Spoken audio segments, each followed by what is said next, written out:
The senators and all in attendance will please stand and be led in prayer by the Honorable John A. Cosgrove, Jr., 14th Senatorial District. Following the prayer, all will please remain standing and be led in the Pledge of Allegiance to the flag of the United States of America by Hobie Lehman, Director of Committee Operations and Sergeant at Arms, Senate Clerk's Office. Thank you, sir. Ladies and gentlemen, let's go to the Lord in prayer. Quoting from 2 Chronicles 7:14, "If my people, who are called by my name, humble themselves and pray and seek my face and turn from their wicked ways, then I will hear from heaven and will forgive their sin and heal their land." Lord, we need to take these words into serious consideration, Lord. Our country and even our Commonwealth are having very difficult times right now. Everyone, from the members of the Senate or the House of Delegates, our citizens, are struggling right now. Lord, we ask for your blessings. We ask for you to heal our land. But Father, I ask that everyone in this assembly will look to the left, look to the right, look forward and backward, and see not enemies, but friends, and valuable friends. Lord, please give massive blessings to our staff. They are struggling as well, Lord, to try to help us do the business of the Commonwealth. And Lord, I ask you, please, in Jesus' name, just to bless us. Let us remember the words, and let us always praise you. Amen. To the flag of the United States of America and to the republic for which it stands, one nation, under God, indivisible, with liberty and justice for all.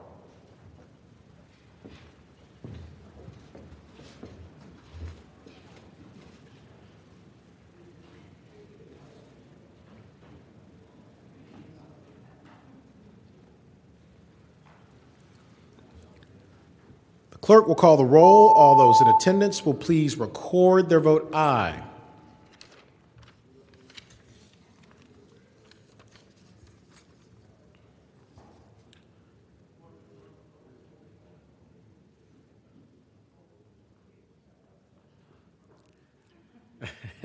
The clerk will close the roll. You have a quorum, Mr. President. Senate Journal for Monday, February 22nd, 2021. Senator from James City County, Senator Norman, moves that the reading of the journal be waived. All in favor of waiving the reading of the journal will record their vote aye. Those opposed, no. Are the senators ready to vote? Have all the senators voted? Do any senator desire to change their vote? The clerk will close the roll. Ayes 33, noes 6. Ayes 33, noes 6. The reading of the journal is waived. The clerk will report any communication from the House of Delegates. The senior senator from Fairfax, Senator Saslaw. Mr. President, I move we waive the reading of communications from the House. Thank the senator. The question is, shall the reading of the communication from the House of Delegates be waived? All in favor of waiving the reading will record their vote aye. Those opposed, no. Are the senators ready to vote? Have all the senators voted? Do any senator desire to change their vote? The clerk will close the roll. Ayes 34, noes 5. Ayes 34, noes 5. The reading of the communication from the House of Delegates is waived. The clerk will report any communication from the governor. We do not have any, sir. Thank you, Madam Clerk. Is there any other business to come in the morning hour? Senior Senator from Fairfax, Senator Saslaw. Mr. President, I now move that the Senate stand in recess from the calendar in order to move to judges. Thanks, Senator. For how long, Senator? 10 minutes? The chairman of Judiciary says about 10 minutes. Better make it 15. Be on the safe side. Fair enough. Thank the senator. Do any other senators wish to be recognized? Seeing none and without objection, the Senate will stand in recess for 15 minutes. Senator from Roanoke City, Senator Edwards. Mr. President, would members of the Judiciary Committee meet at my desk very briefly? It should not take long. We need to certify some judges. Thank you, Mr. President. Thank the senator. Senate stands in recess for 15 minutes.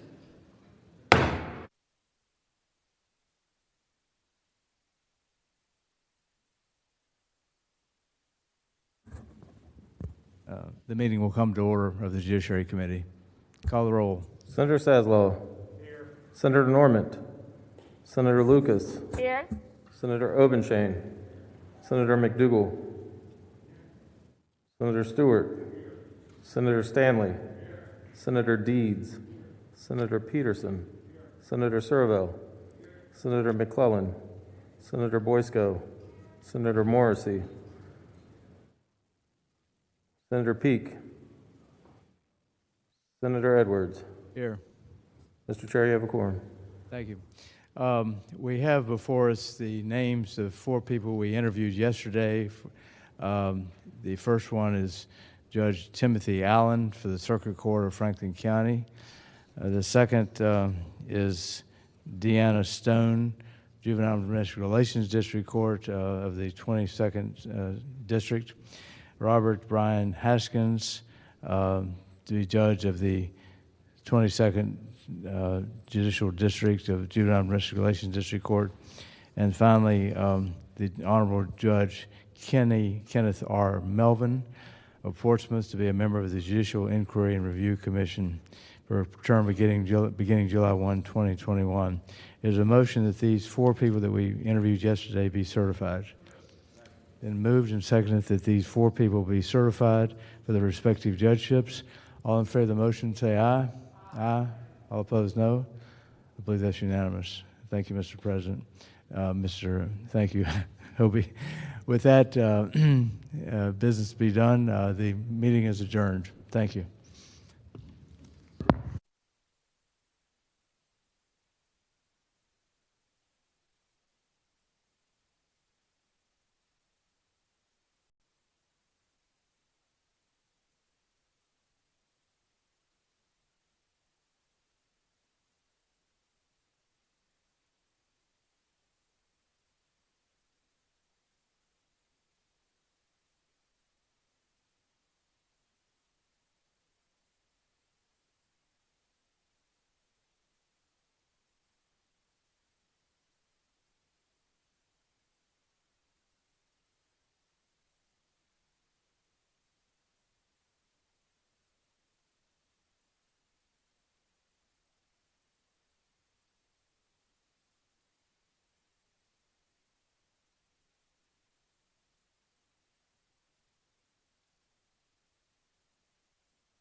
Senate will come to order. The senators will please take their seats.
Clerk will call the calendar. Senate calendar for Tuesday, February 23rd, 2021, page 7. Unfinished business, House. House Bill 1818. The House has rejected the Senate substitute. Senior Senator from Fairfax, Senator Saslaw. Mr. President, I would move that we reject or we insist on the Senate substitute and request a committee of conference. Thank the Senator. The question is, shall the Senate insist on its substitute and request a committee of conference? All in favor of the motion will record their vote aye. Those opposed, no. Are the senators ready to vote? Have all the senators voted? Do any senator desire to change their vote? The clerk will close the roll. Ayes 38, noes 0. Ayes 38, no 0. The Senate insists on its substitute and requests a committee of conference.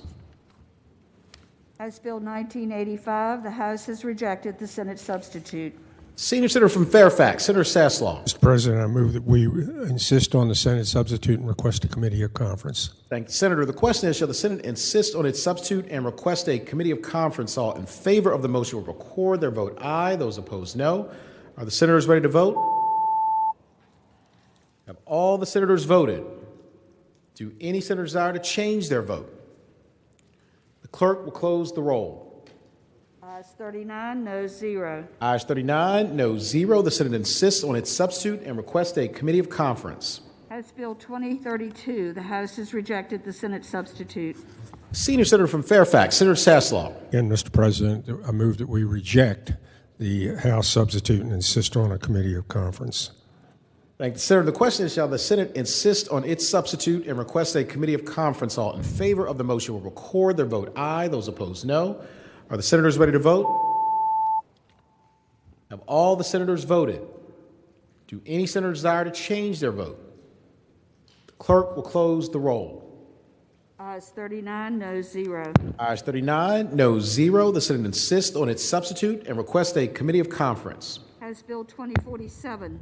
The House has rejected the Senate substitute. Senator from Roanoke City, Senator Edwards. Mr. President, I move that the Senate insists on its substitute and request a committee of conference. Thank the Senator. The question is, shall the Senate insist on its substitute and request a committee of conference? All in favor of the motion will record their vote aye. Those opposed, no.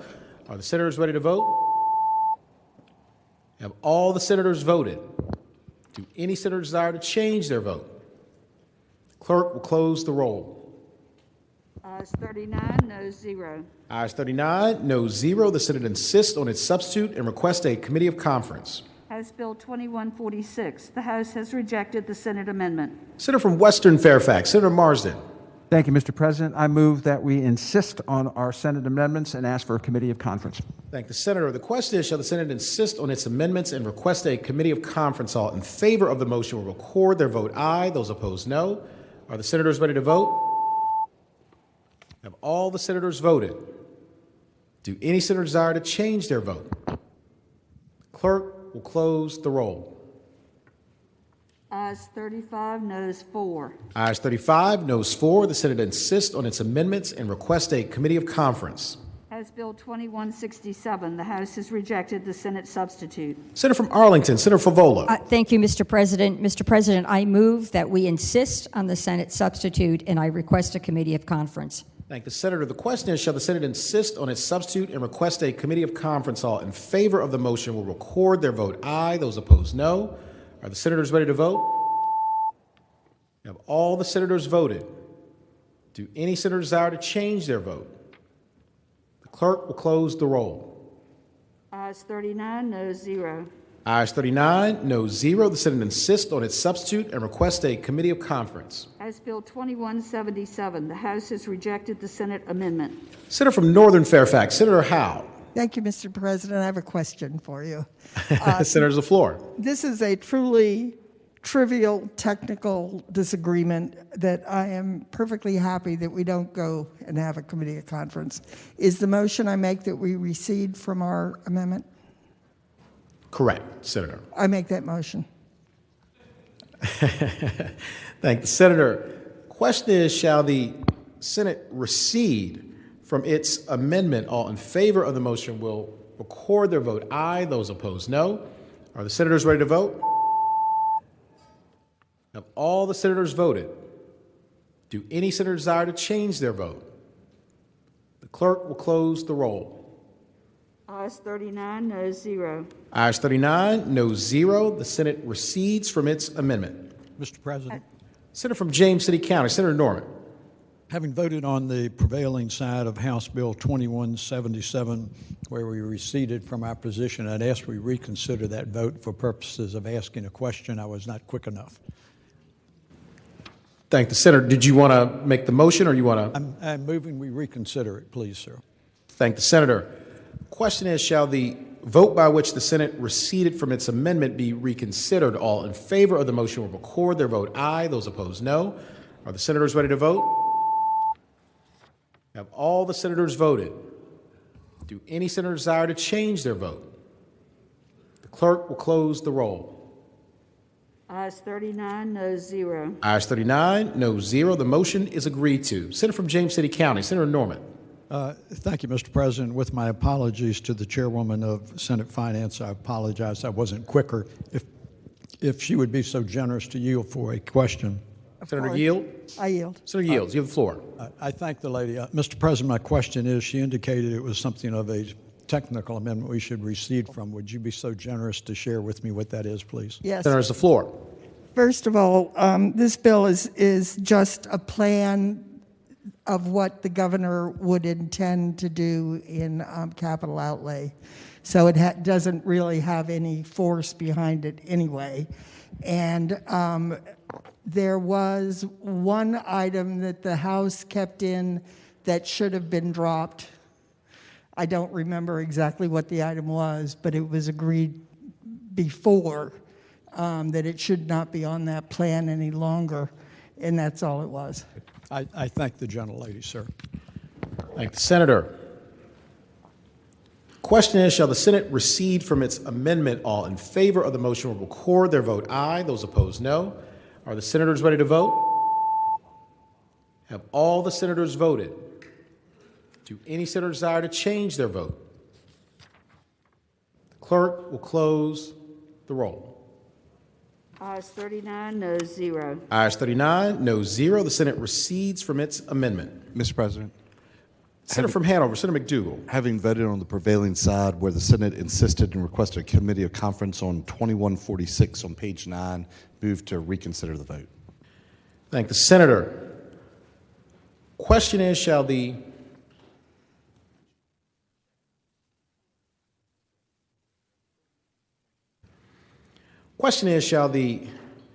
vote by which the Senate insisted and requested on its amendment with regard to House Bill 2146 be reconsidered? All in favor of the motion will record their vote aye. Those opposed, no. Are the senators ready to vote? Have all the senators voted? Do any senator desire to change their vote? The clerk will close the roll. Ayes 39, noes 0. Ayes 39, no 0. The motion is agreed to. Senator from Western Fairfax, Senator Marsden. Thank you, Mr. President. Could that bill go by temporarily? Without objection, House Bill 2146 will go by temporarily.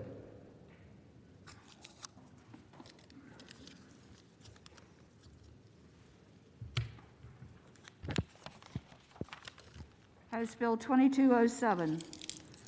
The House has rejected the Senate substitute. Senior Senator from Fairfax, Senator Saslaw. Mr. President, I would move that the Senate insist on its substitute and request a committee of conference. Thank the Senator. The question is, shall the Senate insist on its substitute and request a committee of conference? All in favor of the motion will record their vote aye. Those opposed, no. Are the senators ready to vote? Have all the senators voted? Do any senator desire to change their vote? The clerk will close the roll.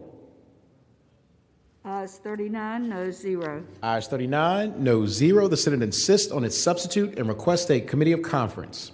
House Bill 2321. The House has rejected the Senate substitute. Senator from Southern Fairfax, Senator Barker. Mr. President, I move that we insist on our substitute and request a committee of conference. Thank the Senator. The question is, shall the Senate insist on its substitute and request a committee of conference? All in favor of the motion will record their vote aye. Those opposed, no. Are the senators ready to vote? Have all the senators voted? Do any senator desire to change their vote? The clerk will close the roll. Ayes 38, noes 1. Ayes 38, noes 1. The Senate insists on its substitute and requests a committee of conference. House Joint Resolution 542. The House has rejected the Senate substitute. Senator from Hampton, Senator Locke. Thank you, Mr. President. I move that the Senate insist on its resolution on its substitute and request a committee of conference. Thank the Senator. The question is, shall the Senate insist on its substitute and request a committee of conference? All in favor of the motion will say aye. Those opposed, no. The ayes have it. The Senate insists on its substitute and requests a committee of conference. House Bill 1811. The House has acceded to a request for a committee of conference. Conferees on the part of the Senate is named by the Chair of General Laws and Technology, Senator Barker, or Senators Locke, Reeves, and Bell.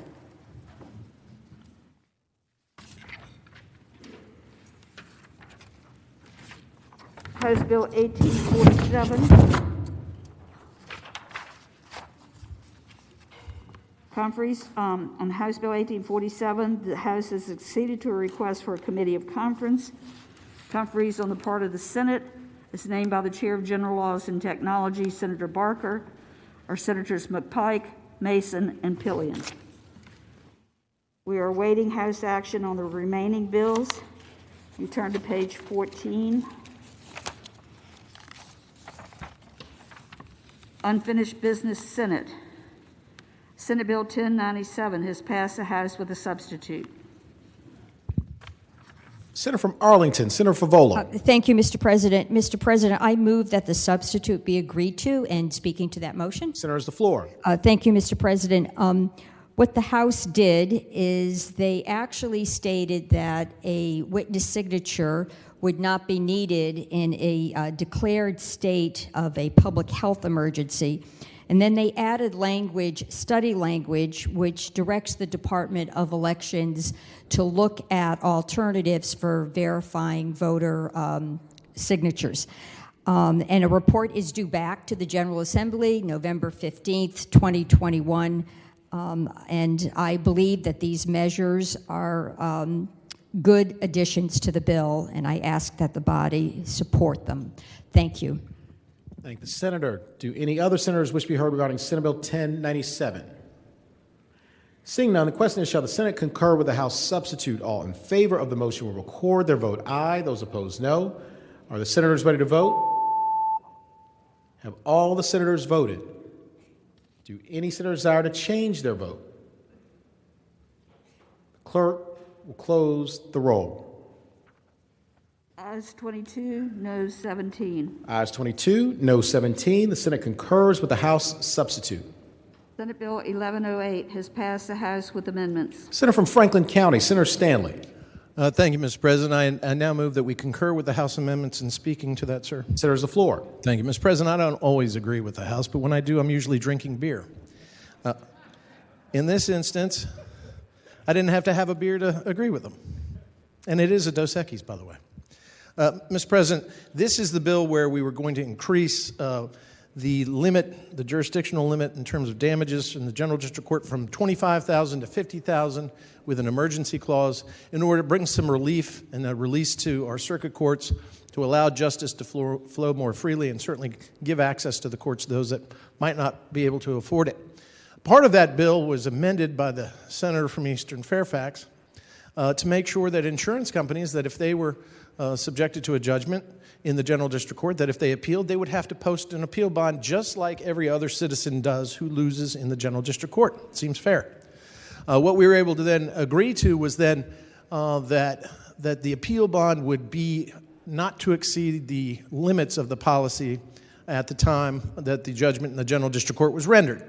This seems pretty fair, and so for those reasons, like I told you, Mr. President, I don't always agree with the House, but this time I'm going to ask that we all do it. And for those reasons, I renew my motion that we concur with the House amendments for Senate Bill 1108. Thank the senator. Do any other senators wish to be heard regarding Senate Bill 1108? Seeing none, the question is, shall the Senate concur with the House amendments? All in favor of the motion will record their vote aye. Those opposed, no. Are the senators ready to vote? Have all the senators voted? Do any senators desire to change their vote? The clerk will close the roll. Ayes 38, noes 1. Ayes 38, noes 1. The Senate concurs with the House amendments.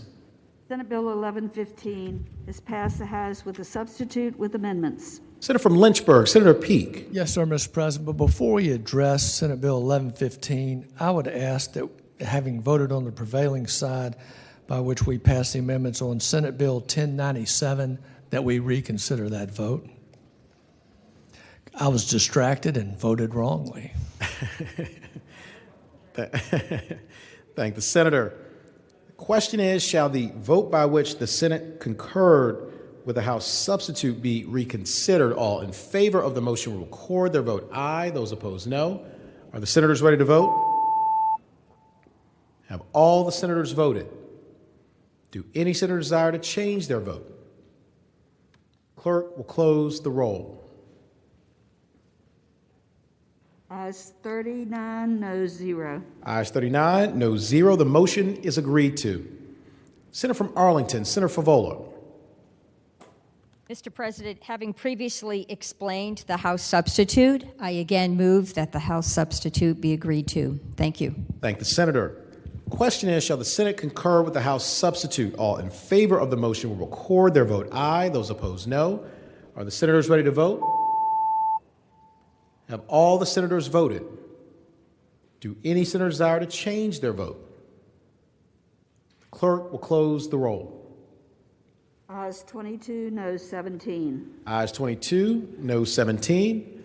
The Senate concurs with the House substitute. Senate Bill 1115 is passed the House with a substitute with amendments.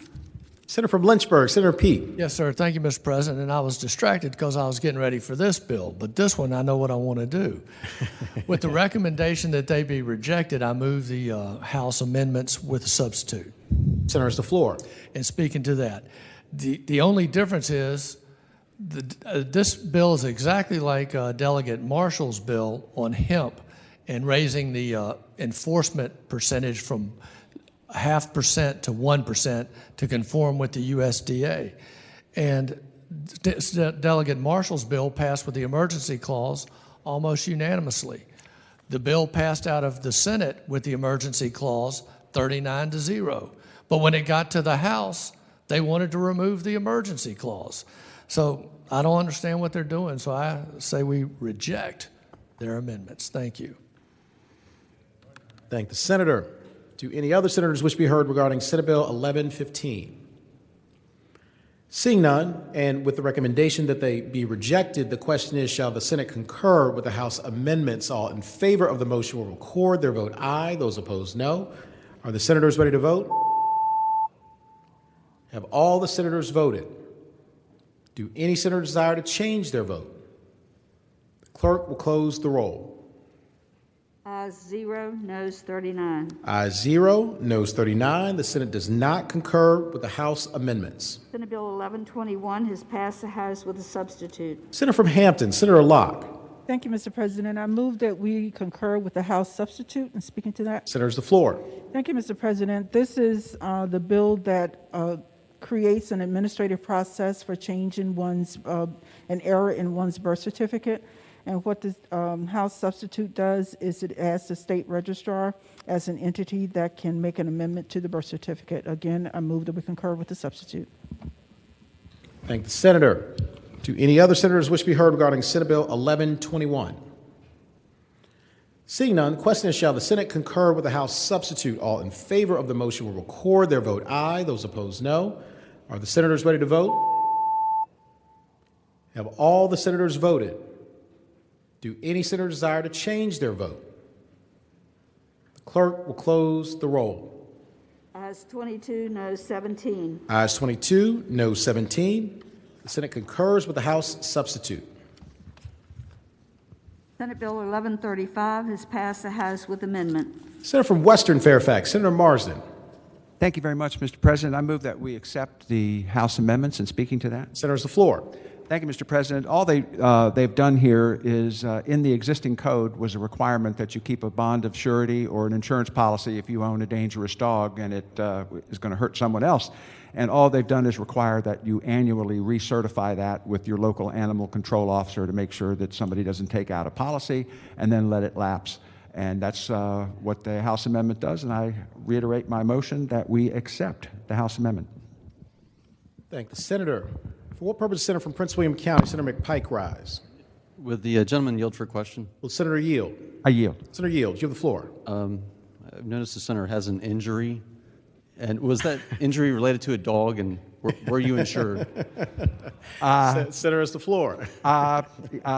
Yes, I was insured, but as chairman of the subcommittee on companion animals, I did trip over a dog, and that was the revenge of the companion animals upon me. Thank you. I thank the senator and wish well and speedy recovery. Thank the Senator. Question is, shall the Senate concur with the House amendment? All in favor of the motion will record their vote aye. Those opposed, no. Are the senators ready to vote? Have all the senators voted? Do any senators desire to change their vote?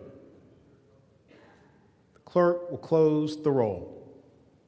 Ayes 36, noes 2. Ayes 36, noes 2. The Senate concurs with the House amendment. Senate Bill 1138 has passed the House with amendments. Senator from Hampton, Senator Locke. Thank you, Mr. President. With a recommendation that it be rejected, I move that the House amendments be agreed to. Senators, the floor. This is the bill dealing with HIV, and the House has changed the misdemeanor back to a felony, and I think we need to have some additional discussion on this legislation. So again, I move that it be rejected. Thank the Senator. Do any other senators wish to be heard regarding Senate Bill 1138? Seeing none, and with the recommendation that they be rejected, the question is, shall the Senate concur with the House amendments? All in favor of the motion will record their vote aye. Those opposed, no. Are the senators ready to vote? Have all the senators voted? Do any senators desire to change their vote? The clerk will close the roll. Ayes 2, noes 37. Ayes 2, noes 37. The Senate does not concur with the House amendments. Senate Bill 1148 has passed the House with amendment. The junior senator from Virginia Beach, Senator Kiggins. Mr. President, I move the amendment from the House be agreed to, and speaking to that. Thank the Senator. You have the floor. Mr. President, this amendment simply removes the unnecessary enactment clause, and I move that we accept the House amendment. Thank the Senator. Do any other senators wish to be heard regarding Senate Bill 1148? Seeing none, the question is, shall the Senate concur with the House amendment? All in favor of the motion will record their vote aye. Those opposed, no. Are the senators ready to vote? Have all the senators voted? Do any senator desire to change their vote? The clerk will close the roll. Ayes 25, noes 14. Ayes 25, noes 14. The Senate concurs with the House amendment. Senate Bill 1227 has passed the House with a substitute. Senator from Northwestern Fairfax, Senator Boysko. Mr. President, I move that we concur with the House substitute. Speaking to the bill. Senator has the floor. This is the bill that we already allow Medicaid and famous recipients to receive birth control. This allows them to have it all at the same 12 months at a time.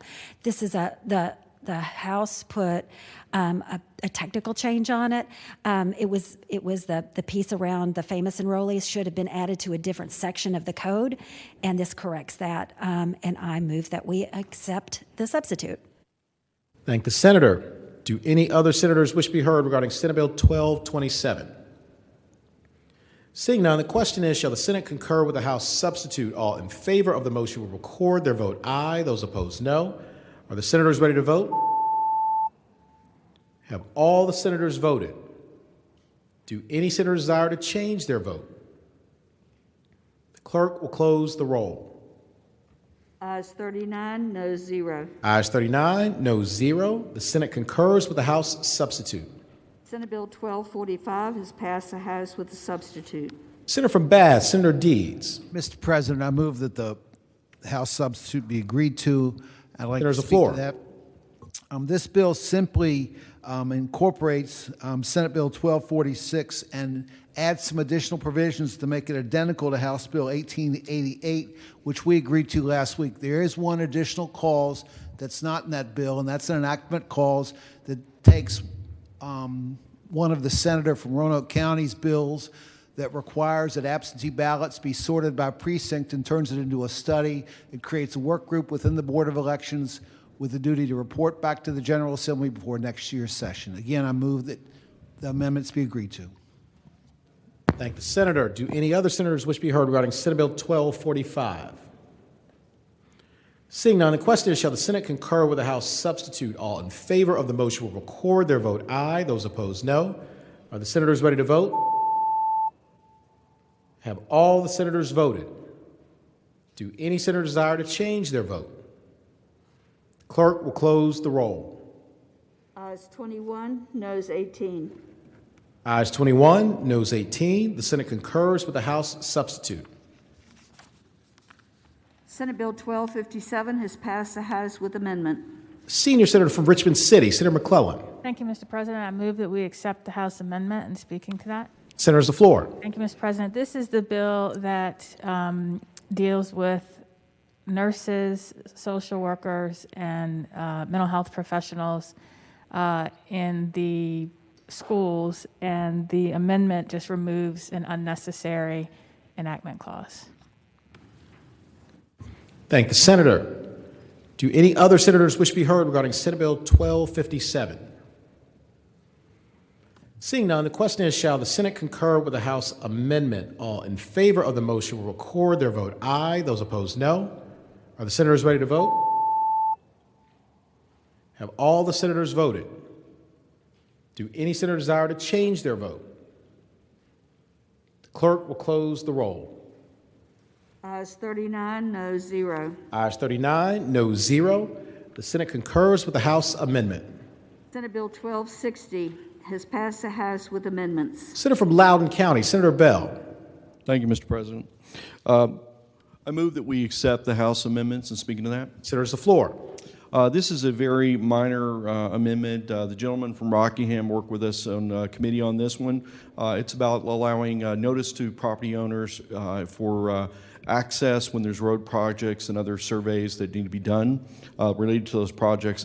This minor technical amendment just adds officer, agent, or at two different places in the bill. There was concern that when giving access that they could have agents or people that represent them, so that's why we added this. With that, move passage of the amendment. Thank the senator. Do any other senators wish to be heard regarding Senate Bill 1260? Seeing none, the question is, shall the Senate concur with the House amendments? All in favor of the motion will record their vote aye. Those opposed, no. Are the senators ready to vote? Have all the senators voted? Do any senator desire to change their vote? The clerk will close the roll. Ayes 38, noes 1.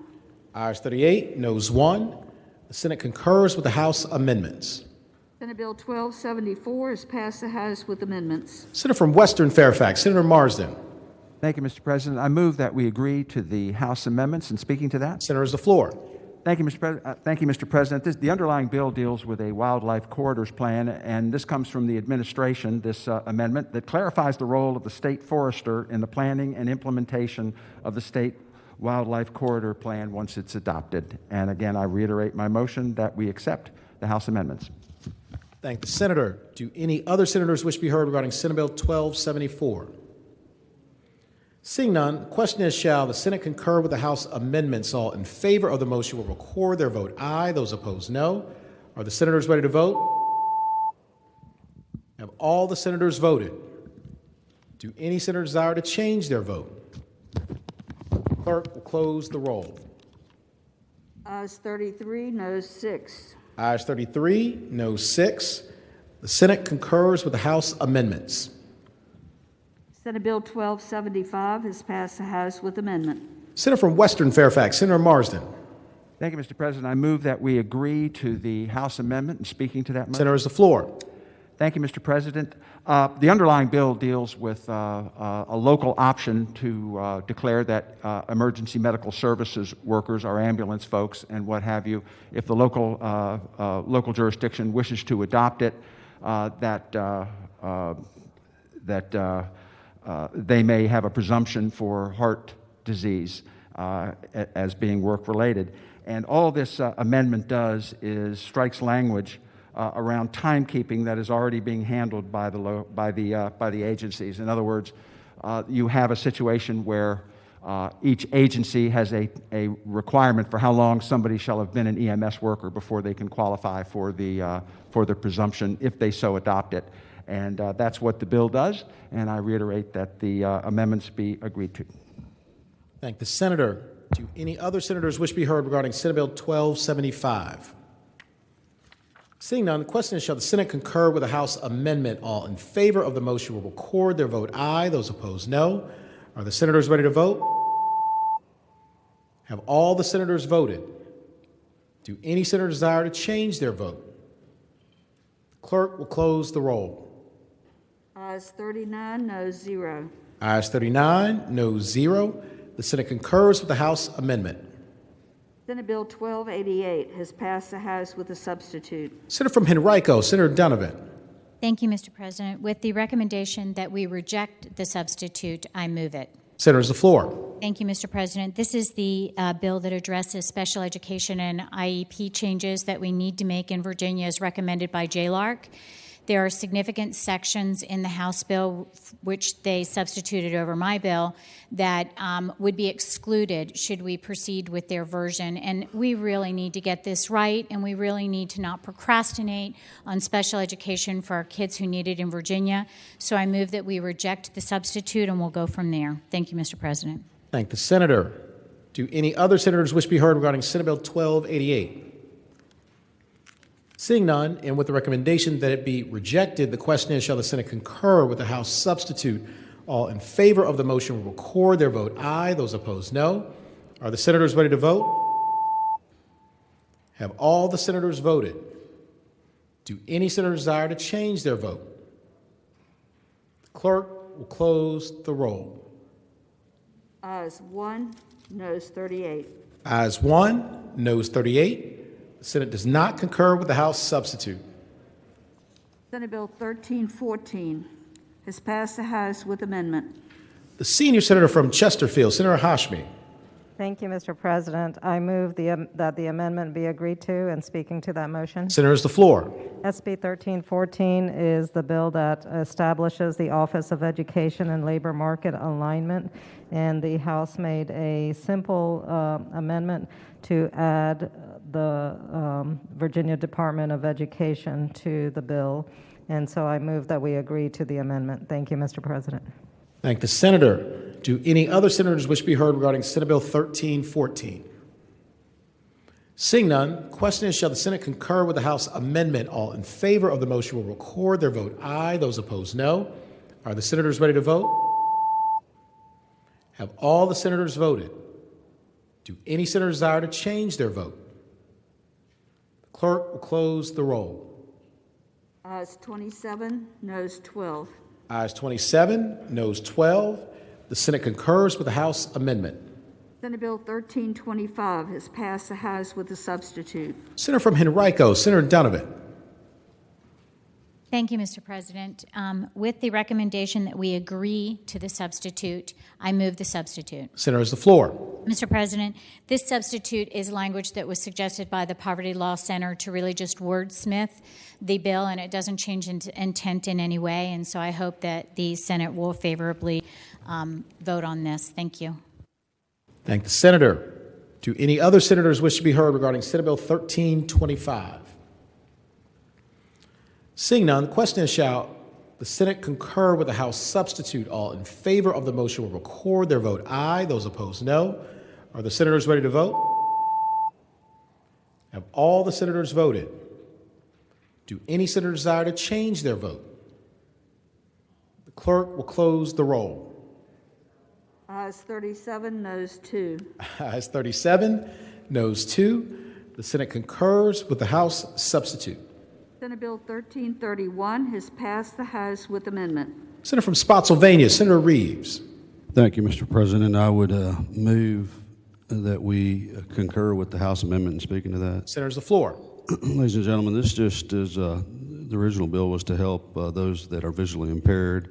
What they did was align my bill with two other House bills that had the same language and just incorporate mine into that. So I'd ask the body to pass it.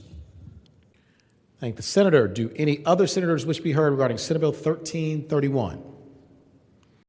Seeing none, the question is, shall the Senate concur with the House amendment? All in favor of the motion will record their vote aye. Those opposed, no. Are the senators ready to vote?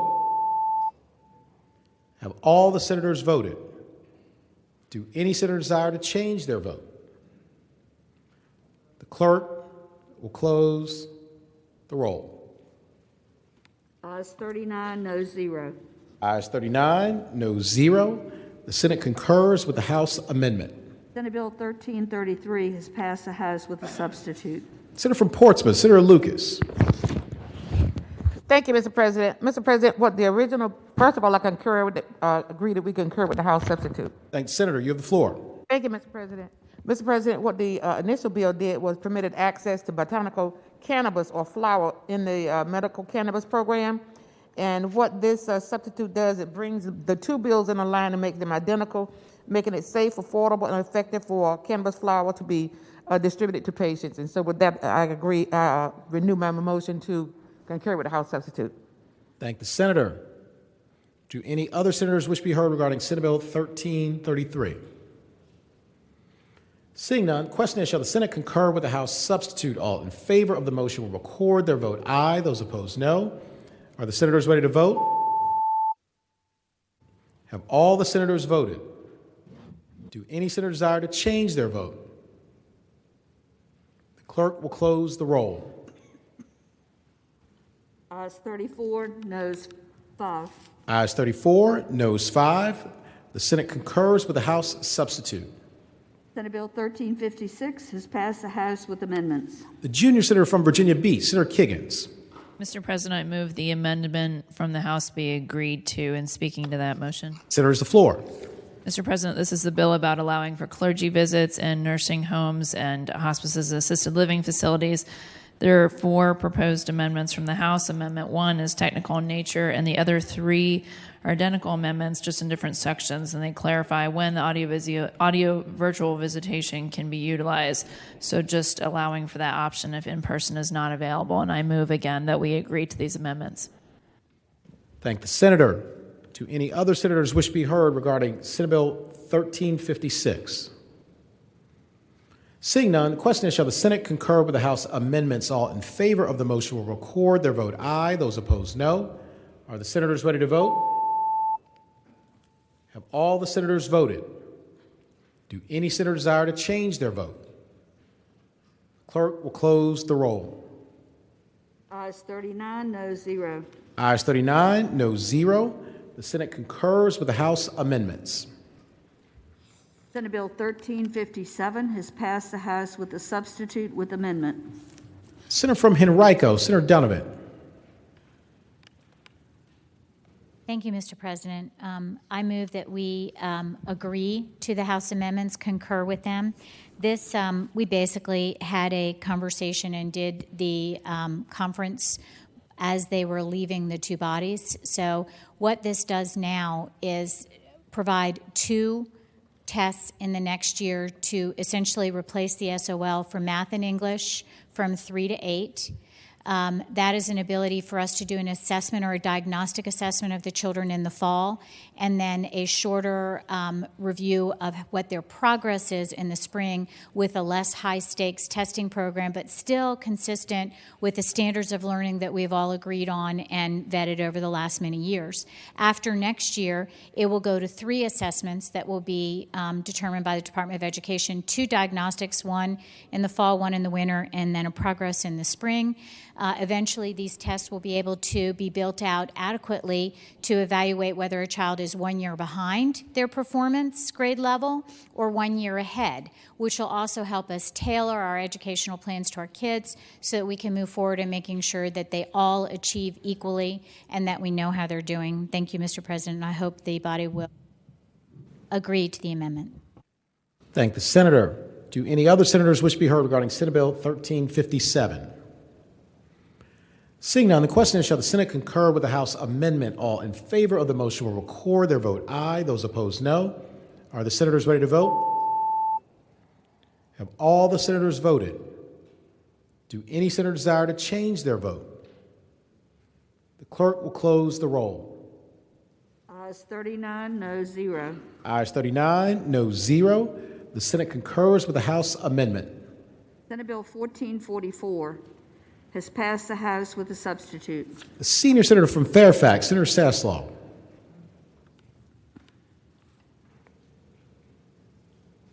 Mr. President, I would ask that we reject the House substitute. Just speak very briefly to that. We sent over essentially a pretty simple modification on a law we adopted last year offered by Senator Suderline. And what we got back was a pretty convoluted substitute, which I think needs to go to conference and needs to be discussed. And I've already talked with the Chair of P&E and Senator Suderline about this, so I would ask that we reject the House substitute. Thank the Senator. Do any other senators wish to be heard regarding Senate Bill 1444? Seeing none, and with the recommendation that it be rejected, the question is, shall the Senate concur with the House substitute? All in favor of the motion will record their vote aye. Those opposed, no. Are the senators ready to vote? Have all the senators voted? Do any senator desire to change their vote? The clerk will close the roll. Ayes 2, noes 36. Ayes 2, noes 36. The Senate does not concur with the House substitute. Senate Bill 1104, the House insists on its substitute and requests a committee of conference. Senator from Rockingham, Senator Obenshain. Mr. President, I move that we accede to the House request for a committee conference. Thank the Senator. Question is, shall the Senate accede to the request for a committee of conference? All in favor of the motion will record their vote aye. Those opposed, no. Are the senators ready to vote? Have all the senators voted? Do any senator desire to change their vote? The clerk will close the roll. Ayes 39, no 0. Ayes 39, no 0. The Senate accedes to the request for a committee of conference.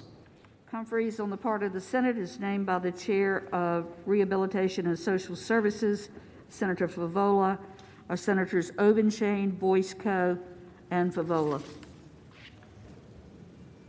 House Bill 1254. The House insists on its amendments and requests a committee of conference. Senator from Prince William County, Senator McPike. Thank you, Mr. President. I move to accede to the request of the committee of conference. Thank the Senator. The question is, shall the Senate accede to the request for a committee of conference? All in favor of the motion will record their vote aye. Those opposed, no. Are the senators ready to vote? Have all the senators voted?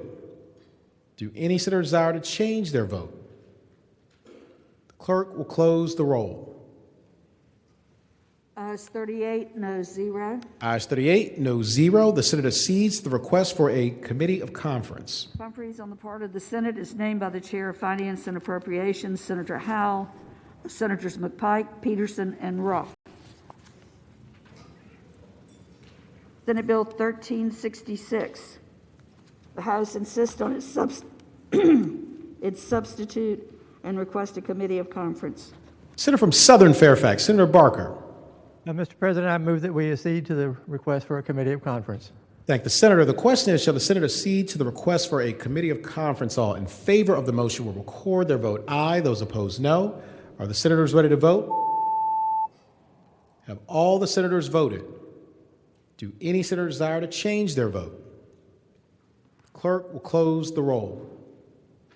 Ayes 39, no 0. Ayes 39, no 0. The Senate accedes to the request for a committee of conference. Conferees on the part of the Senate is named by the Chair of Rehabilitation and Social Services, Senator Favola, are Senators Barker, Favola, and Reeves. Senate Bill 1375, the House insists on its substitute and requests a committee of conference. Senior Senator from Fairfax, Senator Saslaw. Mr. President, I move that we accede to the request for committee of conference. Thank the senator. The question is, shall the Senate accede to the request for a committee of conference? All in favor of the motion will record their vote aye. Those opposed, no. Are the senators ready to vote? Have all the senators voted? Do any senator desire to change their vote? The clerk will close the roll.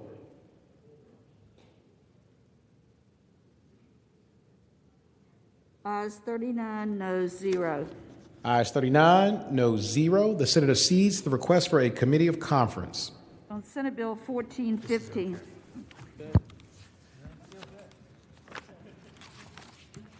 Returning to 1375.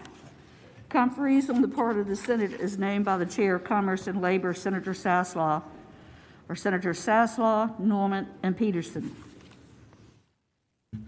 Senate Bill 1415. The House insists on its amendments and requests a committee of conference. Senator from Franklin County, Senator Stanley. Thank you, Mr. President. To use a word favored by the junior senator from the city of Richmond, there exists a mighty chasm here between the House and Senate that needs to be rectified. And because of that chasm, I'm going to make a choice here. I'm going to make a choice to accede to the conference committee requested by the House. And I so move. Thank the senator. I don't know what the motion is, but I'm going to ask if the Senate will accede to the request for a committee of conference. All in favor of the motion will record their vote aye. Those opposed, no. Are the senators ready to vote? Have all the senators voted? Do any senators desire to change their vote? The clerk will close the roll. Ayes 39, no 0. Ayes 39, no 0. The Senate accedes to the request for a committee of conference.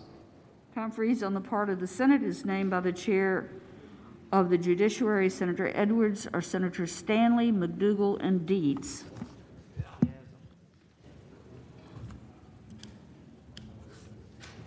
Senate Bill 1465. The House insists on its amendments and requests a committee of conference. Senator from Spotsylvania, Senator Reeves. Thank you, Mr. President. I move to accede to the request for a committee of conference. Thank the senator. The question is, shall the Senate accede to the request for a committee of conference? All in favor of the motion will record their vote aye. Those opposed, no. Are the senators ready to vote? Have all the senators voted? Do any senators desire to change their vote? The clerk will close the roll. Ayes 39, no 0. Ayes 39, no 0. The Senate accedes to the request for a committee of conference. Conferees on the part of the Senate is named by the Chair of Judiciary, Senator Edwards, are Senators Reeves, Stanley, and Morrissey.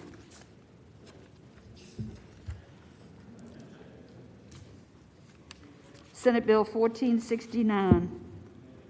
The House insists on its substitute and requests a committee of conference. Senator from Southern Fairfax, Senator Barker. Mr. President, I move that we accede to the Committee of Conference request. Thank the senator. The question is, shall the senator accede to the request for a committee of conference? All in favor of the motion will record their vote aye. Those opposed, no. Are the senators ready to vote? Have all the senators voted? Do any senators desire to change their vote? The clerk will close the roll.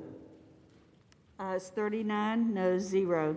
Ayes 39, no 0. The senator accedes to the request for a committee of conference. Conferees on the part of the Senate is named by the Chair of General Laws and Technology, Senator Barker, or Senators Barker, Pillion, and Hashmi.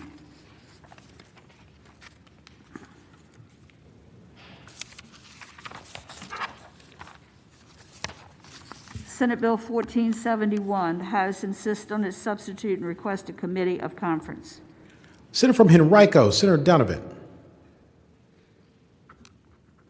Thank you, Mr. President. I move that we accede to the committee of conference. I want to protect some language on behalf of my friend, the senator from Prince William.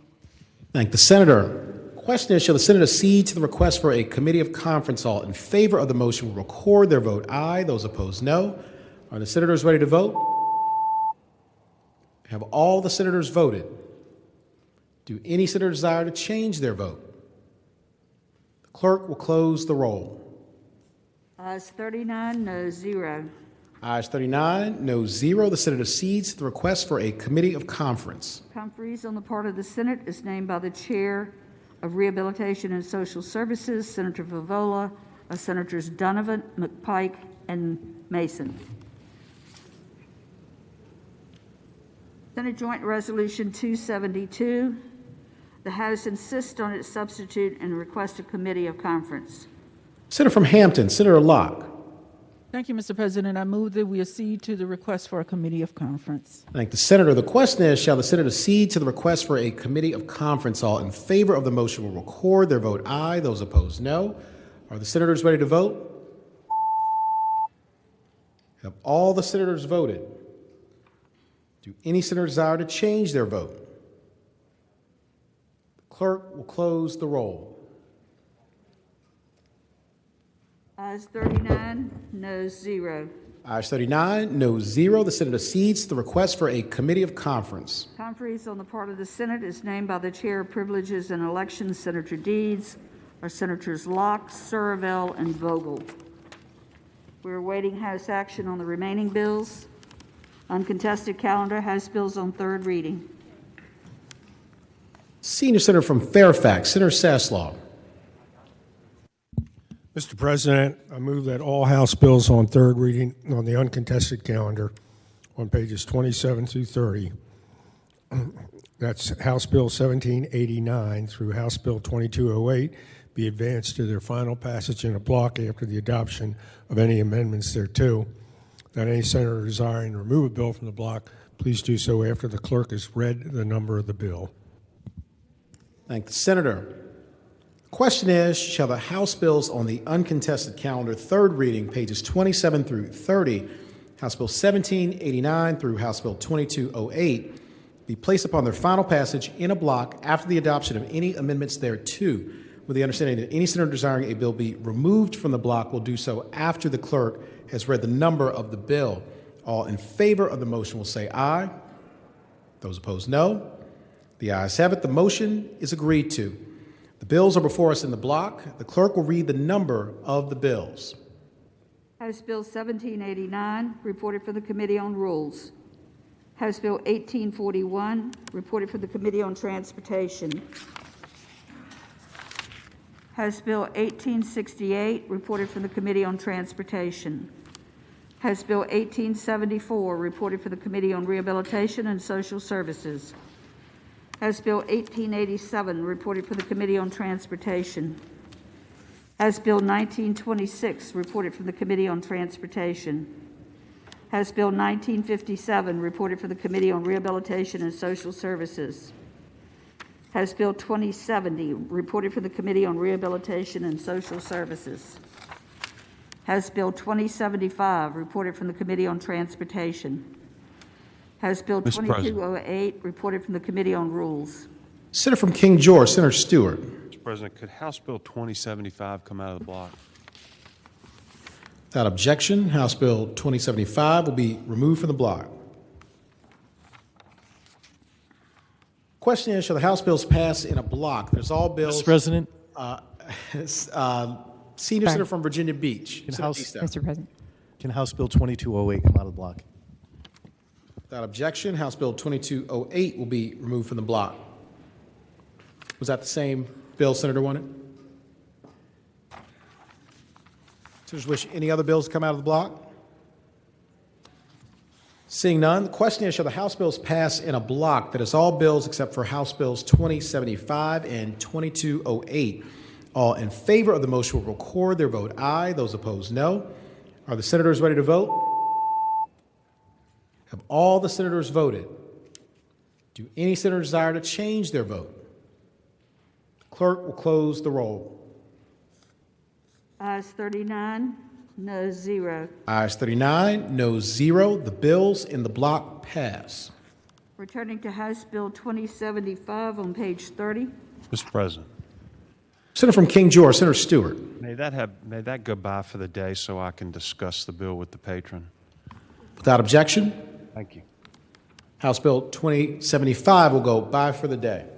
House Bill 2208.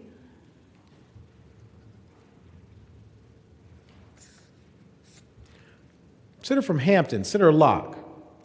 Thank you, Mr. President. I move that House Bill 2208 pass, and speaking to that. Senator, the floor. Thank you, Mr. President. House Bill 2208 directs the Department of General Services to remove the statue of former Virginia Governor and U.S. Senator Harry F. Byrd, Sr., from Capitol Square. The bill directs the department to store the statue until such time as the General Assembly determines its final disposition. Thank you, Mr. President. I move that, again, its passage. The Senator. Do any other senators wish to be heard regarding House Bill 2208? For what purpose, Senator from Fauquier, Senator Vogel rise? Thank you, Mr. President. Speaking to that motion. Senators, the floor. Thank you, Mr. President. I would like to speak to the members of the body about the life of Harry F. Byrd, Sr., and encourage the members of the body to consider his life in its entirety and his contributions to the Commonwealth of Virginia. Notwithstanding the bad, Senator Harry F. Byrd had a life that left Virginia quite a legacy. And I would like to ask the members of this body to consider that that legacy is worthy of being recognized and perhaps being interpreted and allowing him to remain in Capitol Square and recognizing his role in history, the good and the bad. I want to take a minute and just tell you about Senator Byrd, who hails from my part of the Commonwealth of Virginia and is very, very well known to many of you in this body for the legacy he left on how the Commonwealth of Virginia operates. He was not a man who was born into wealth. He made his money through very careful investments and in the apple business. And it's told that he, in order to transport his apples, he bought a horse and a modified buggy and very quickly learned the economic advantages of having a better transportation and road system around our region. He also was well known for taking the Winchester Evening Star, which he took over from his father, and it was in great debt at the time. And he decided that he was going to try to keep it alive, and he needed to borrow money in order to get the paper from the paper company, and they would not give him any credit. So, being thrifty as he was, he decided that he would ask for the credit on a day-to-day basis and pay for the paper every day. And ironically, that was his first foray into the pay-as-you-go system that we now know about. It became so famous. And he literally paid for the paper every day in order to publish a paper every day. He was president not too long after that, of the Shenandoah Valley Turnpike Company, again, recognizing the importance of roads. And in that time, he was paid $33 a month for that job, and they built the road between Winchester and Stanton for $460,000. You know the rest of the history of Harry F. Byrd Sr. He went on to become a state senator, a governor of the Commonwealth of Virginia, a United States senator. He was selected by the Democratic Convention in Virginia in 1928 as a favorite for the United States presidency, and in fact was offered the vice presidency at the convention if he would release his delegates to Roosevelt, and he declined, hoping that he might actually win. He went on to the United States Senate to talk about his accomplishments in Virginia, working to a balanced budget, pushing through constitutional amendments that revolutionized how we work in Virginia, how we manage our budget, how we work through a pay-as-you-go. And one of the comments he made, this is a quote from Senator Byrd, "Permit me to say at the opening of my remarks that I had spent a good portion of my life working for sound expansion of highways. In 1915, I went to the State Senate of Virginia, where I served for 10 years. I became chairman of the Virginia Senate Roads Committee. I was patron of the bill in 1923, providing for the establishment of the first state highway system in Virginia. As governor of Virginia, one of my major efforts was to improve our road system. Virginia is a pay-as-you-go state. Not a single bond has been issued by the state since 1835. He was proud of the highway system that he created. He was proud of our pay-as-you-go system. And certainly the great stain on Senator Harry F. Byrd Jr.'s career was when this country was being ripped apart by segregation. He was an advocate of massive resistance. And that is a great stain on his career and a great embarrassment. And I acknowledge that, and I think we all in Virginia acknowledge that. But he was a man of a certain time and a certain era, and he can be distinguished from others in Virginia whose stories were different and whose histories we view differently.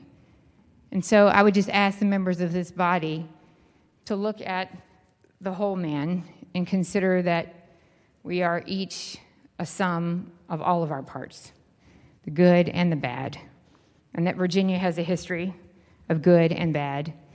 And this is a son of my part of Virginia whose contributions to the Commonwealth of Virginia will linger forever in this state through our Constitution, through how we manage the Commonwealth of Virginia, through his legacy. And his legacy goes beyond most of what I've mentioned. It includes Shenandoah National Park, Skyline Drive, the Blue Ridge Parkway, our entire park system, and I could go on for a very long time. But with that, I would just like to offer those words about Senator Byrd, certainly conceding the good and the bad, but ask you to please consider allowing some part of his history to remain in Capitol Square. Thank you, Mr. President. For what purpose does the senior senator from Fairfax, Senator Saslaw, rise?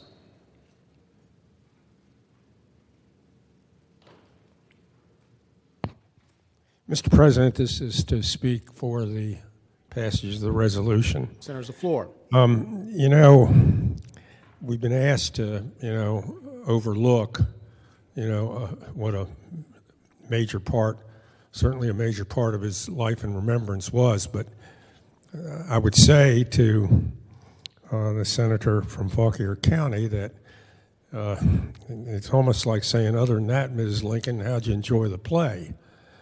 And during when the bill was before rules, one of the members said, well, what about Jefferson? What about Washington? They had slaves. First off, let's look at the time frame. George Washington was born approximately 113 years, 114 years after the first slaves arrived around 1619 in Jamestown. Jefferson was born about 123 years after that. Harry Byrd, Senator Byrd, on the other hand, was born 268 years after that arrival in 1887. Not only that, it was 22 years after the abolition of slavery at the end of the Civil War. Yes,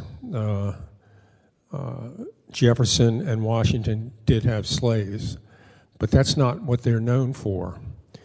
One led us to victory over the British, and the other was instrumental in organizing this country. And while certainly there's no excuse for, owning slaves, as I said, that's not what they were known for. And in addition to that, in that time frame, a large part of America did. Remember, there was no Midwest, there was no West Coast, there wasn't much far Southwest. Essentially, it was basically the 13 colonies, so you had almost half of the country in that position. But as I said, that's not what they were known for. And probably 100,000 students, if not more, in this state were kept out of school for 4 years, simply because the United States Supreme Court ruled that under Brown versus the Board of Education that you couldn't have separate but equal. It simply didn't exist. And it was a 9-0 decision, which upset Senator Byrd. As a result, like I said, over 100,000 students in Virginia were kept out of school for 4 years. Now, we talked about over the last year the damage being done to young people just because they couldn't attend school on a regular basis and had to do virtual learning. I would remind you all that these 100,000 kids had no access to virtual learning, and they were out of school for 4 years. And some of them, years later, are still living with the psychological damage done by that. So, including at least one of the members of this body, and if there's others, I'm not aware of it, but at least one of the members. And it's not something that we can simply overlook. I'm sure, like most people, he probably had some good traits, but this was a major, major problem. And I just don't see how we can overlook the fact that all of these children, for no other reason than their race, were kept out of school for 4 years. I think that we need to relocate that statute and should not be honoring people who, at least to that degree in Capitol Square, somebody who would have forced a policy on this state. Keep in mind, he was in the U.S. Senate. He wasn't even in the state legislature. And he exercised the power that he had over a governor and a General Assembly. So I would ask, that you take all this into consideration when you cast your vote. I think there's a perfectly valid, good reason for having this resolution here today, and would ask its passage.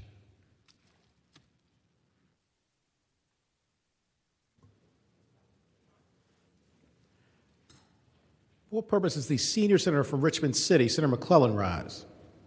Speaking to the resolution. Senator, is the floor. Thank you, Mr. President. I ask that we pass this bill. Capitol Square is the ultimate public park in the Commonwealth of Virginia. Capitol Square and everything on it and in it should reflect the values of our Commonwealth. In addition to leading massive resistance,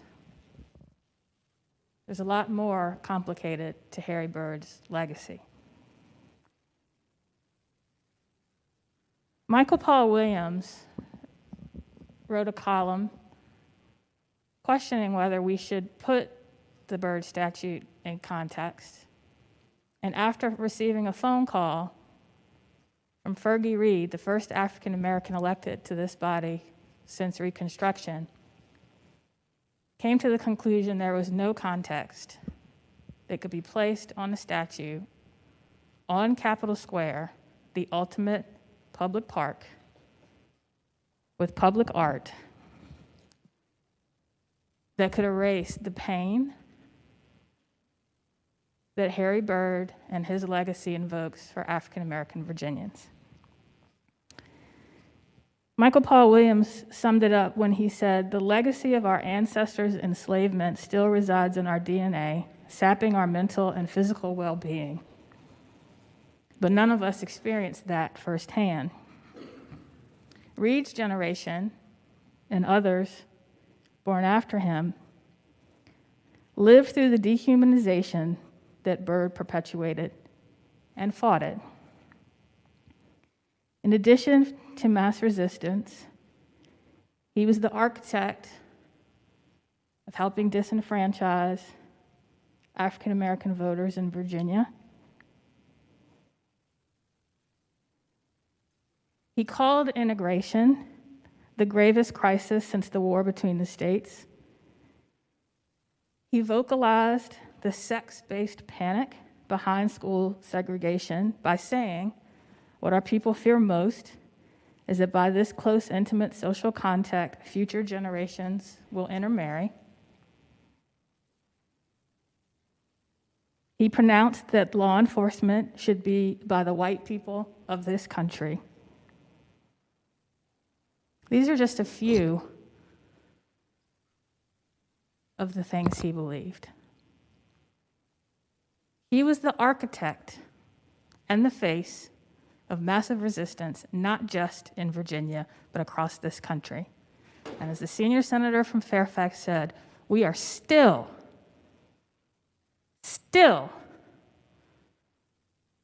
dealing with the aftermath of that, with unequal schools, inequity in our schools, inequity in our neighborhoods, inequity in every system we have in Virginia. And because we don't talk about it, and because we don't talk about the ugly parts of it, we didn't talk about it for so long, we glossed over it. We're still trying to figure out how to grapple with it. There are other places this statue can go and be put into context. But let me tell you, when I was an intern in this body in college, when I was an intern working for the first African American governor and walked past that statue every day, I knew I was his worst nightmare. I knew it. I know it now. I feel it every time I walk past it. I think about the damage he inflicted on this Commonwealth and on the African American community we are still trying to eradicate. He does not belong on the grounds of the ultimate public park in the Commonwealth of Virginia. Let's find somewhere else to put him and put the context there. Thank you, Mr. President.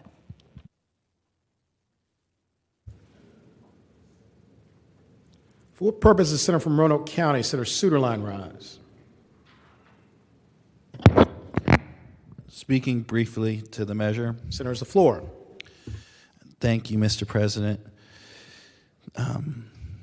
I think the senior senator from Fairfax and the senior senator from Richmond City have both had some very insightful points about the situation. But I think it's important that someone else speak to it as well. The senator from Richmond spoke about when she was her early time in Capitol Square, and And it reminds me of one of my very early times in Capitol Square.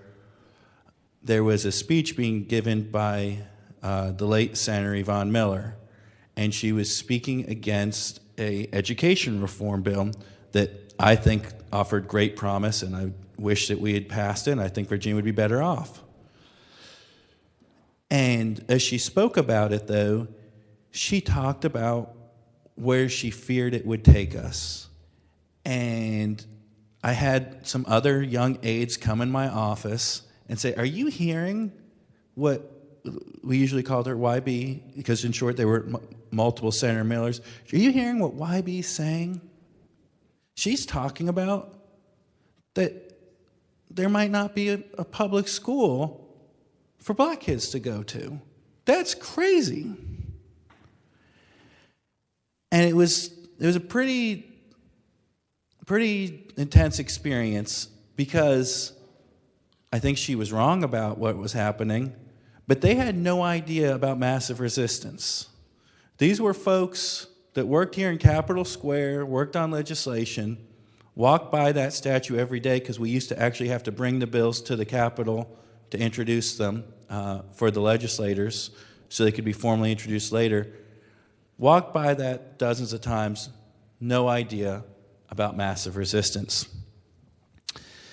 And I don't think that there's a way to contextualize the statue there. It's something I've thought about a lot. Probably shock you all how much I've spent thinking about this bill this session. But I don't think there's a way to contextualize it. I don't think that there's any reason, any benefit to it continuing there. And tomorrow's the 65th anniversary of him calling for massive resistance. And if you think about the quick math in your head, you'll realize it wasn't just a quick reaction to the Brown decision. He calculated, waited, and then called for this aggressive posture, and then assembled thousands of people at Capitol Square to try to hit Governor Ahman, who I have no interest in ever defending, despite his ties to the Roanoke Valley, to try to force the General Assembly and the governor down this path. And I come from a district that is very interesting. There was times when Virginia only sent 2 Republicans to this body. And they were usually from where Senator Obenshain, Senator from Rockingham, and where I'm from, Floyd and Carroll. And the reason that they knew that they were sending Republicans who would not get assigned to committees that met. They knew that they were sending Republicans who would not get assigned to conference committees because they weren't on the committees to begin with. And it was a point of defiance against the Byrd organization.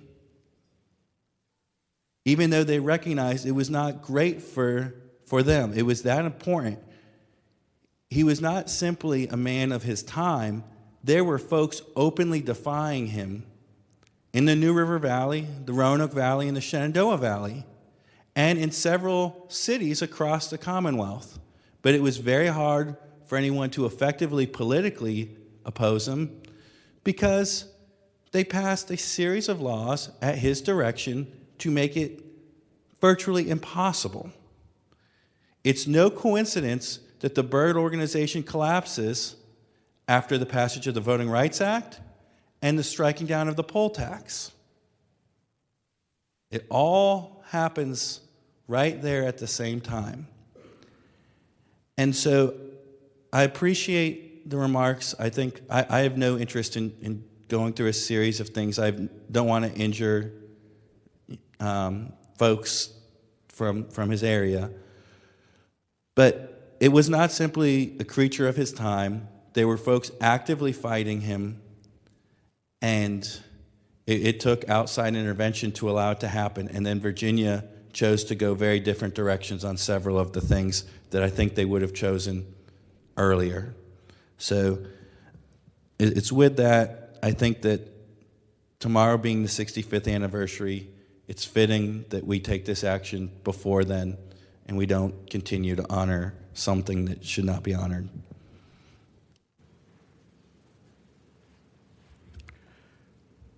For what purpose, the Senator from Hampton, Senator Locke, rise?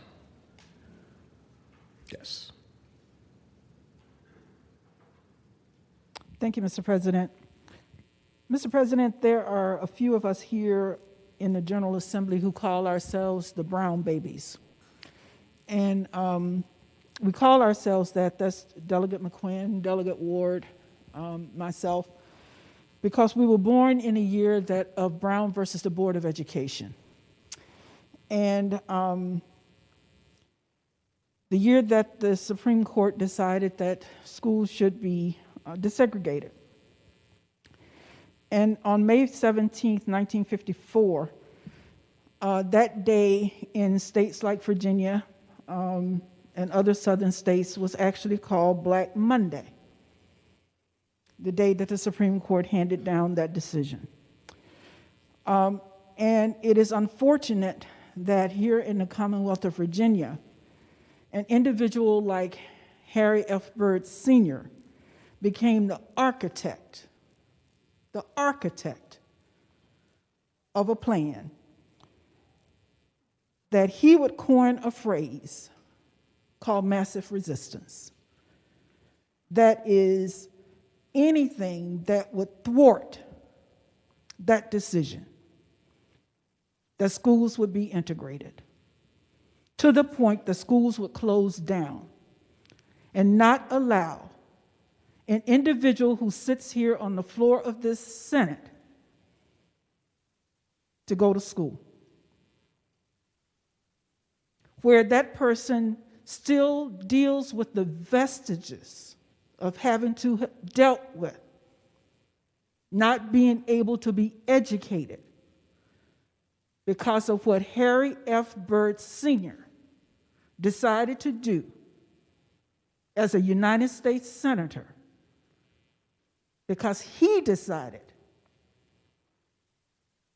that Black folks should not go to school, should not be educated, should not have the benefit of an education.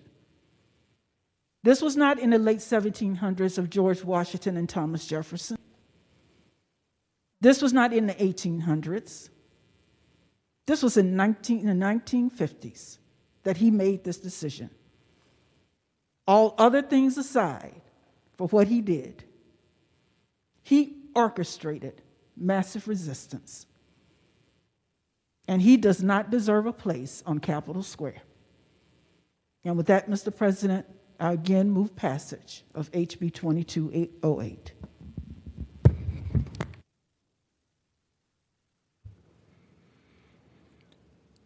Question is, shall House Bill 2208 pass? All in favor of the motion will record their vote aye. Those opposed, no. Are the senators ready to vote? Have all the senators voted? Do any senators desire to change their vote? The clerk will close the roll. Ayes 36, noes 3. Ayes 36, noes 3. House Bill 2208 passes. Returning to page 9, House Bill 2146. We're on second reconsideration to insist and request.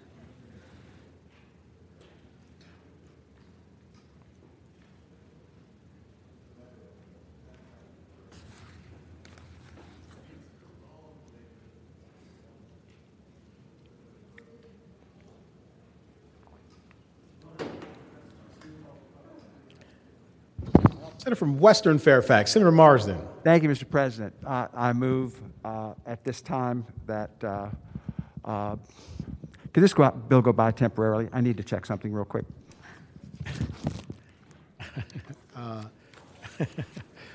Without objection, House Bill 2146 will go by temporarily. On page 30, House Bill 2208.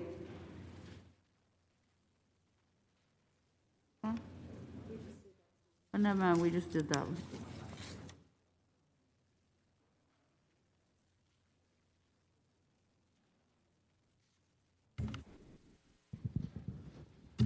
Okay, moving along to regular calendar House bills on third reading. House Bill 2118, a bill relating to Virginia Electric Vehicle Grant Fund and Program Creation Work Group report. Reported from the Committee on Finance and Appropriations with a substitute, and there is a floor substitute.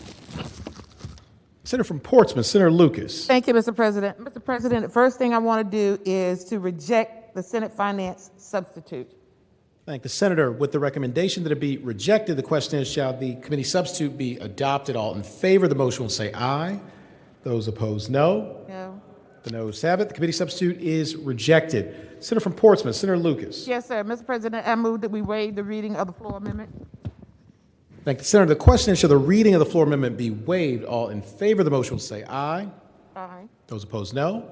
The ayes have it. The reading of the floor amendment is waived. Senator from Portsmouth, Senator Lucas. Thank you, Mr. President. Mr. President, I move that we agree to the floor substitute. Senators, the floor. Thank you, Mr. President.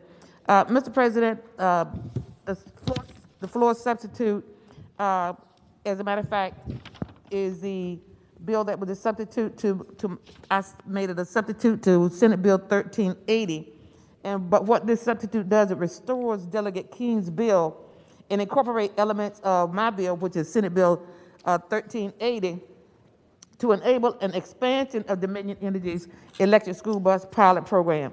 This concept is complementary to the intent of the King bill, as both seek to advance electrification of school bus fleet. My bill 1380 also provides that the cost of Dominion Energy's program cannot be recovered from customers via a rider and cannot result in an increase in Dominion Energy's rates. 1380 enactment allows local school divisions to partner with the utility to share the cost of an electric bus. The school division is only responsible for what they would have paid for a diesel bus. The program brings a number of benefits: lower emissions, meaning cleaner air in and around the buses and throughout Virginia, energy storage, grid stability, application for the buses when not in use for student transportation. The substitute reflects House amendments made to 1380, and these amendments are just simply four things. Clarify the school district's participation in the program is voluntary, reduces the scope for the program expansion from the additional 1,250 buses down to 1,000 buses, provides for prioritization of Title I schools in pursuing an equitable geographical distribution of elected school buses, and makes clear that the buses can only be called upon as energy storage grid stabilization resources if they are not needed for transportation. Mr. President, that in essence is what the floor substitute does. And with that explanation, I'd like to move passage of the floor substitute. Thank the senator. Question is, shall the floor substitute be adopted? All in favor of the motion will say aye. Aye. Those opposed, no. The ayes have it. The floor substitute is adopted. Senator from Portsmouth, Senator Lucas. Thank you, Mr. President. Mr. President, I move passage of House Bill 2118. Senators, the floor. Having previously been explained, Mr. President, very simply, this floor substitute restores Delegate King's bill and incorporates elements of Senate Bill 1380. Thank the senator. Do any other senators wish to be heard regarding House Bill 2118? Seeing none, the question is, shall House Bill 2118 pass? All in favor of the motion will record their vote aye. Those opposed, no. Are the senators ready to vote? Have all the senators voted? Do any senators desire to change their vote? The clerk will close the roll. Ayes 25, noes 14. Ayes 25, noes 14. House Bill 2118 passes. House Bill 1952, a bill related to campaign finance, prohibited personal use, child care exception. Reported from the Committee on Privileges and Elections, and there is a floor substitute and a floor amendment.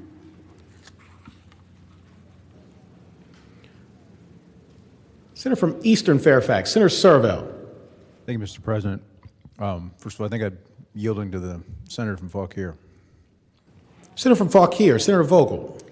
Thank you, Mr. President. I would like to make a motion on House Bill 1952 and speaking to the motion. Senators, the floor. I'd like to move, Mr. President, because we have, as you mentioned, a floor amendment, and it's a significant amount of significant change here and policy change that we are about to debate.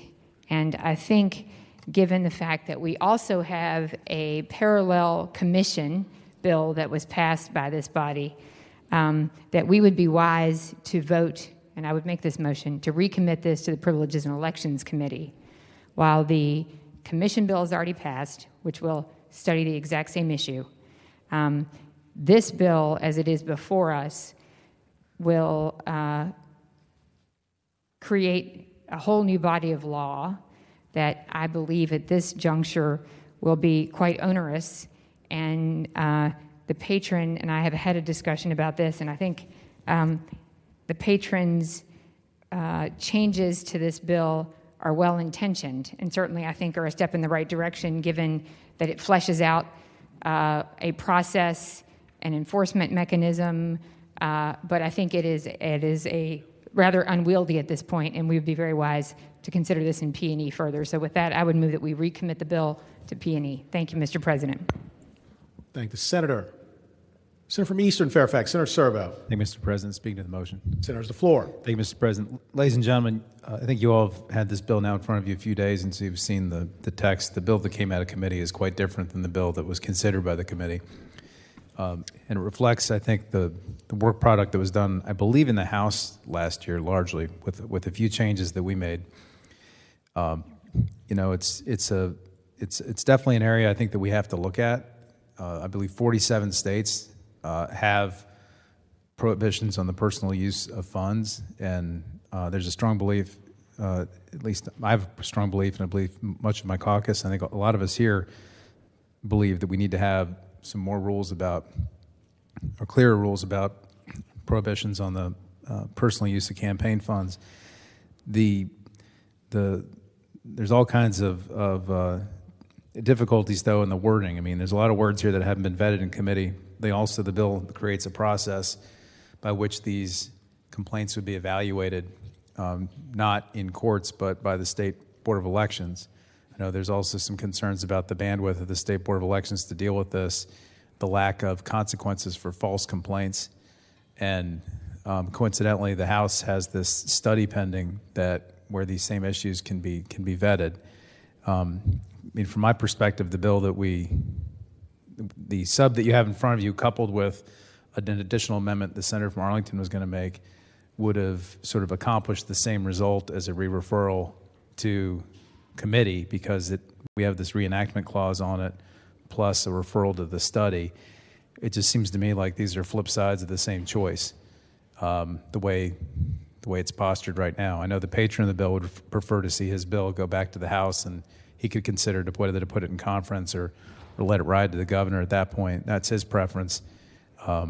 Personally, I'm comfortable with that. I know there's other people that would prefer the senator from Fauquier's approach here, and I guess it's just going to be up to the body as to which way we proceed, Mr. President. But this is definitely an issue that we have to look at and do something about, and I think we're lucky that the House Delegate Bulova sent over this study to look at this over the next 12 months, because that'll, I think, provide a good environment for this issue to be fully vetted, to get a work product that comes out that doesn't have any unforeseen consequences and has been fully vetted in public, which this bill right now really has not been, at least this session and in this body. Thank the senator. For what purpose, Senator from Arlington? Senator Favola, rise. Thank you, Mr. President. Speaking to the motion. Senators, the floor. Thank you, Mr. President. I would just ask, I guess my motion really is to ask the senator from Fauquier if she would yield for a question. Senator, yield. Mr. President, I'm happy to yield. Senator, yield. You have the floor. Thank you, Mr. President. I would ask the senator if she would be willing to, in a bipartisan way, co-sign a letter that would actually go to the commission that's being created under the Delegate Bulova's House Joint Resolution 526. He creates a commission that has both delegates and senators on it. It's supposed to evaluate campaign finance reform in a very broad way.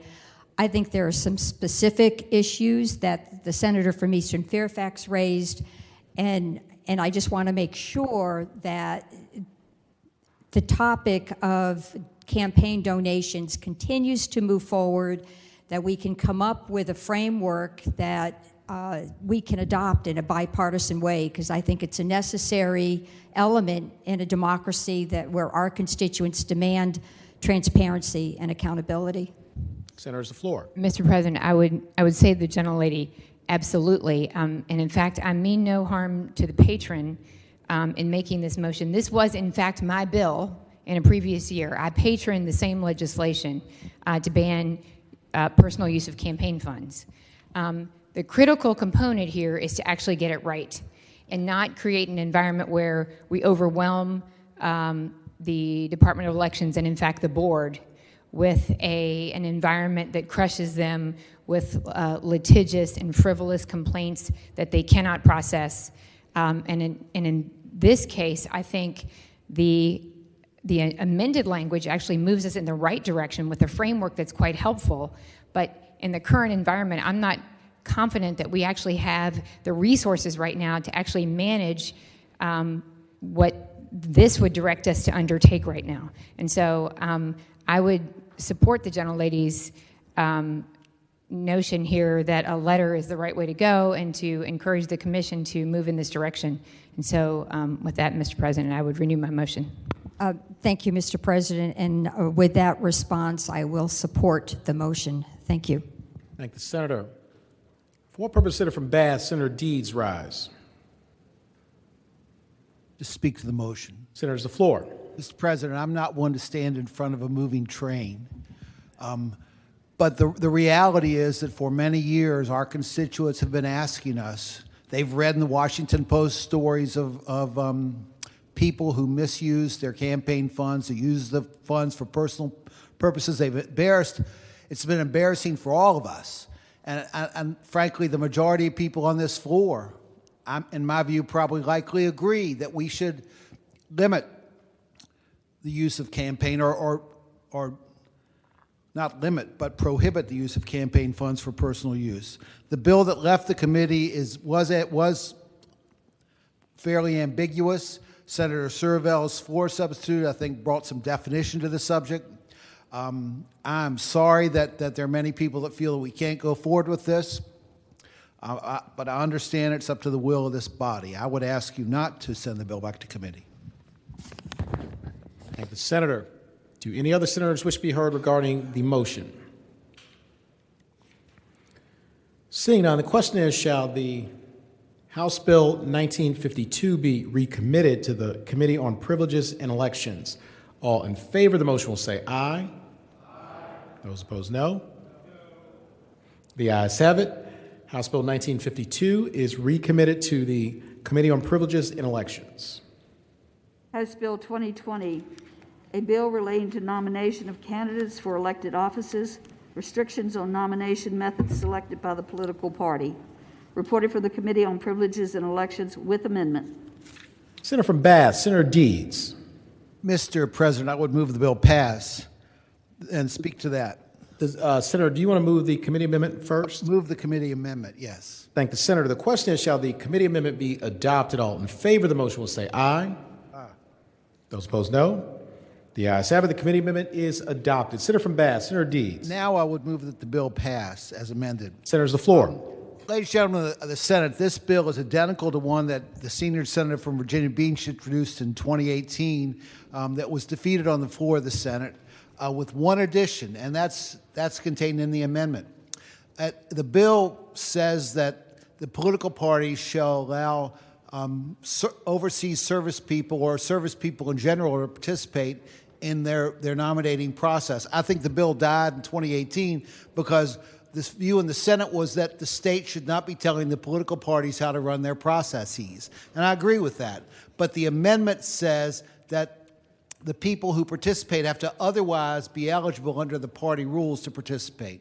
And with that, the bill will allow service members to participate in the process, and I urge you to pass it. Thank the senator. For what purpose is the junior senator from Richmond City, Senator Morrissey, rise? Thank you, Mr. President. Would the gentleman from Bath yield for a question? Senator Yield? I yield. Senator Yield, you have the floor. I would ask the gentleman, doesn't the bill do much more than say that a service officer or somebody attending school or somebody abroad shall be allowed to participate? Doesn't it essentially and necessarily preclude a nomination for a statewide office by a convention, insofar as at any single moment of the day or month or year, there is at least some people in the Commonwealth that are serving in the military abroad, that are in school abroad, etc.? Senator's the floor. Mr. President, I think it leaves up to the parties. I would say to the gentleman that I think it leaves up to the parties the ability to devise a plan that would allow people that are service members or temporarily residing outside of the United States or school or student attending a school that's far away to participate. And that doesn't necessarily preclude a convention. That does make it difficult. I will agree. Further question? I thank the gentleman. Thank the senator. Do any other senators wish to be heard regarding House Bill 2020? For what purpose, Senator from Roanoke County, Senator Suderline, rise? Thank you, Mr. President. Speaking briefly to the bill. Senator's the floor. So I was hoping that we'd have the opportunity to amend this bill, but folks weren't okay with it going by for the day. So just so you know what you're voting on, this will mean that every method of nomination will practically have to be a primary unless it's a special election. So your supervisor, who's usually nominated by firehouse primary, that'll be by state-run primary, and it will also now have the benefit of making sure that that's the way it is. There's no registration by party. There's no provision in here for a majority requirement, so that there's no runoff. So what you'll be voting on is to require going forward that it's a primary that will be completely open, that will then someone can win with a very low percentage, and it goes sort of against the direction where this body's previously been, where we've decided that the party should be able to choose the method of nomination. When you look at the number of governors that we've had, I mentioned Governor Almond earlier. He was actually the very first governor nominated in a contested primary until the current governor. Everyone else had either been contested or won an uncontested nomination, or they'd won it in a gubernatorial held convention. Every single one for decades. But now it will be required to be a primary. I think that it would make sense for this to have multiple different amendments that have been discussed, but unfortunately we're just not allowing that now, so it's got to go forward, up or down. And I hope everyone's aware that the major change you're about to take. Thank you. Thank the senator. For what purpose, Senator from Fairfax City, Senator Peterson, rise? Mr. President, rise to speak in support of this bill. Senator's the floor.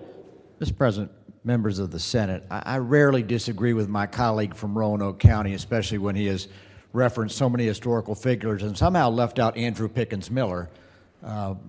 He's well spoken. But let me give a little bit of context to this bill. You might remember that in past years we had a provision in the state code whereby if you were an incumbent, you were allowed to choose the method of nomination. And there were exactly two people in the General Assembly who did not think that was a good idea. One was me.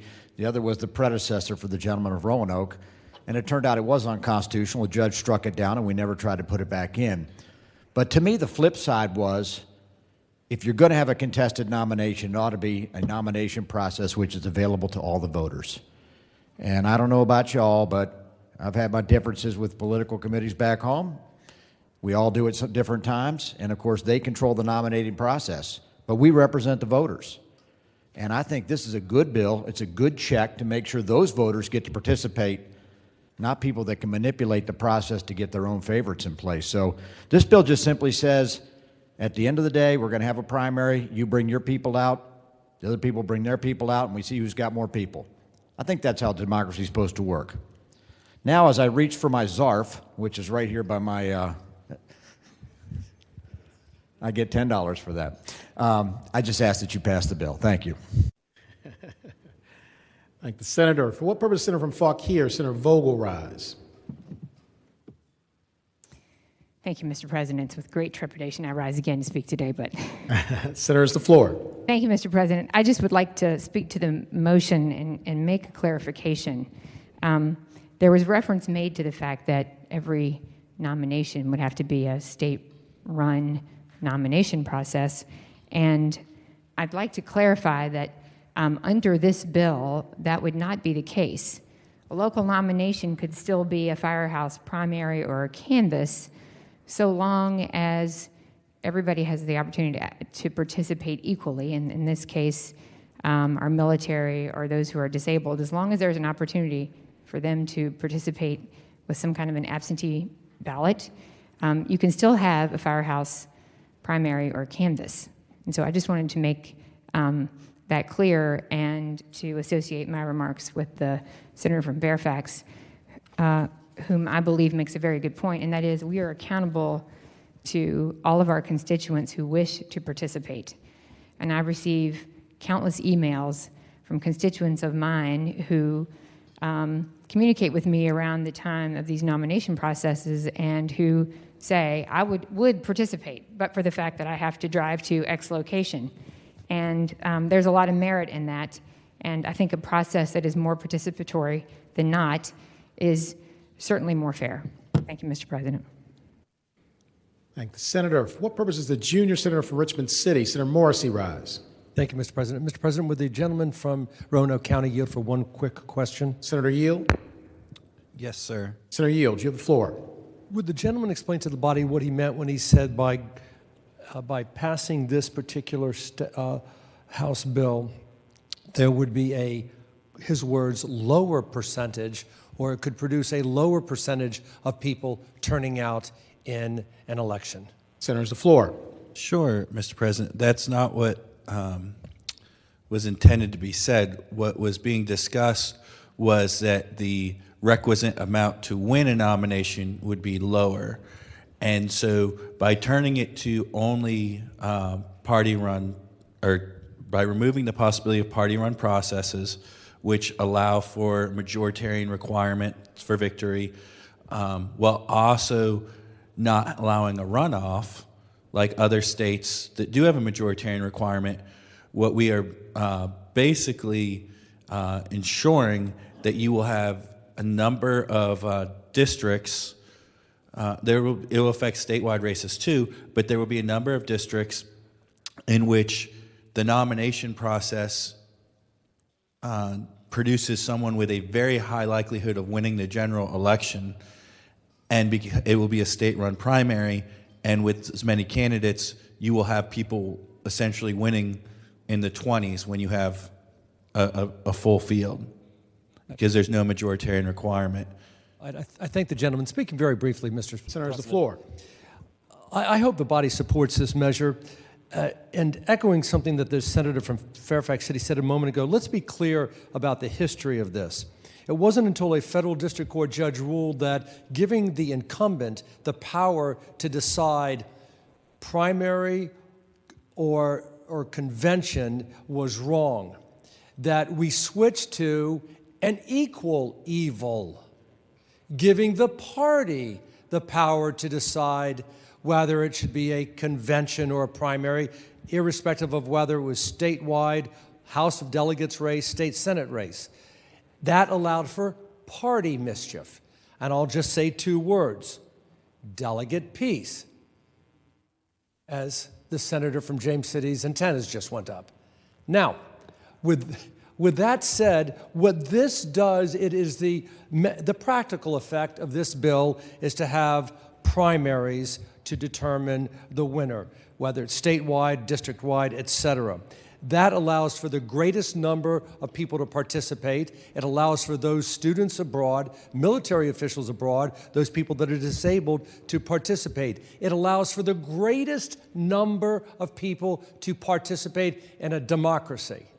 And what it does is prevent mischief. Because let's be clear, when the incumbent, and the federal district court judge was correct, allowing the incumbent to decide allowed for the following thinking process of the incumbent. What's the best method for me to win? That's human nature. And that's what occurred. And some folks would say, you know what? Let's have a firehouse primary on Saturday morning at 6 a.m. and let's just open two spots. A primary allows for the most people to participate. It eliminates the greatest possibility of mischief. I certainly hope that the body passes this bill. Thank you, Mr. President. Thank the senator. For what purpose, the senator from Rockingham, Senator Obenshain, rise? Mr. President, speak to the bill. Senator, has the floor.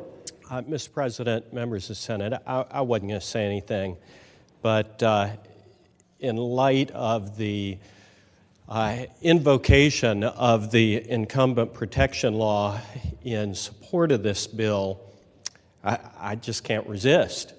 You know, it is deeply ironic that members should point to the incumbent protection law as a reason why you should support this bill. Let me refresh your recollection. The incumbent protection statute was invoked by incumbents routinely for the purpose of enhancing their ability to secure renomination and re-election by selecting a primary. No incumbent in the history of elective office in the House of Delegates, state senate or otherwise, ever invoked the incumbent protection rule for saving his or her political hide by choosing a convention, a mass meeting, or a party canvass. So I just would point out that this bill is the Incumbent Protection Act recodified, 100%. And some members will celebrate that, I acknowledge, with a thumbs up coming from across the aisle. I would urge a vote against this bill. Thank the senator. For what purpose, the senator from Lynchburg, Senator Peake, rise? Sir, thank you, Mr. President, to speak to the bill. Senator, has the floor. Yes, thank you. And I also rise to respond to something that the junior senator from the city of Richmond said. And it is important to remember that it's not the candidate's choice. It is the party's choice. No one has to seek a party nomination. No one has to run under a particular party. Anyone is free to create their own political party, and there are many other political parties, or someone is free to run as an independent. The party sets the method of nomination to pick its candidate. If you don't like that method of nomination, don't seek that party's nomination. If you want a different method of nomination, create your own. But it should be left to the party to determine how it wants to pick its candidates. And for those reasons, I vote against this bill. Thank the senator. For what purpose is the senior senator from Richmond City, Senator McClellan, rise? Thank you, Mr. President. Speaking to the bill. Senator, has the floor. I just rise to echo, because I think they've gotten lost, the statements of the senator from Fauquier, and that is, you can still have a firehouse primary, a caucus, or anything that you want to. But what this bill does is ensure, if you do that, you will have a method for absentee voting for members of the military on active duty, people temporarily residing out of the United States, students, people with disabilities, and someone who has a communicable disease of a public health threat or has come into contact with someone. And so why wouldn't we want to allow a provision for absentee balloting for those individuals or participation by those individuals? This is not about you have to have a primary. It's about if you choose another form of nomination, you have to give these people the opportunity to participate. Mr. President? Does the senator yield? Absolutely. Senator yields. Thank you. I think I have two questions, depending on how they go. Okay. Senator yields, you have the floor. Thank you, Mr. President. I thank the senator. The first question is in how do you have absentee voting in a convention when one candidate is eliminated on the first ballot? Does the convention suspend and allow for absentee ballots to arrive? How would that work? Mr. President, I would answer the gentleman that that whoever is planning that convention would have a method of timing for absentee ballots to come in, possibly with the choice of ranked choice voting, or those voters would have the knowledge that if it goes beyond the first round, that they're not going to get an opportunity to vote there. But my guess is those voters would still like to have the choice to participate in that nominating process, especially in an area where that nominating process for all practical purposes is the election.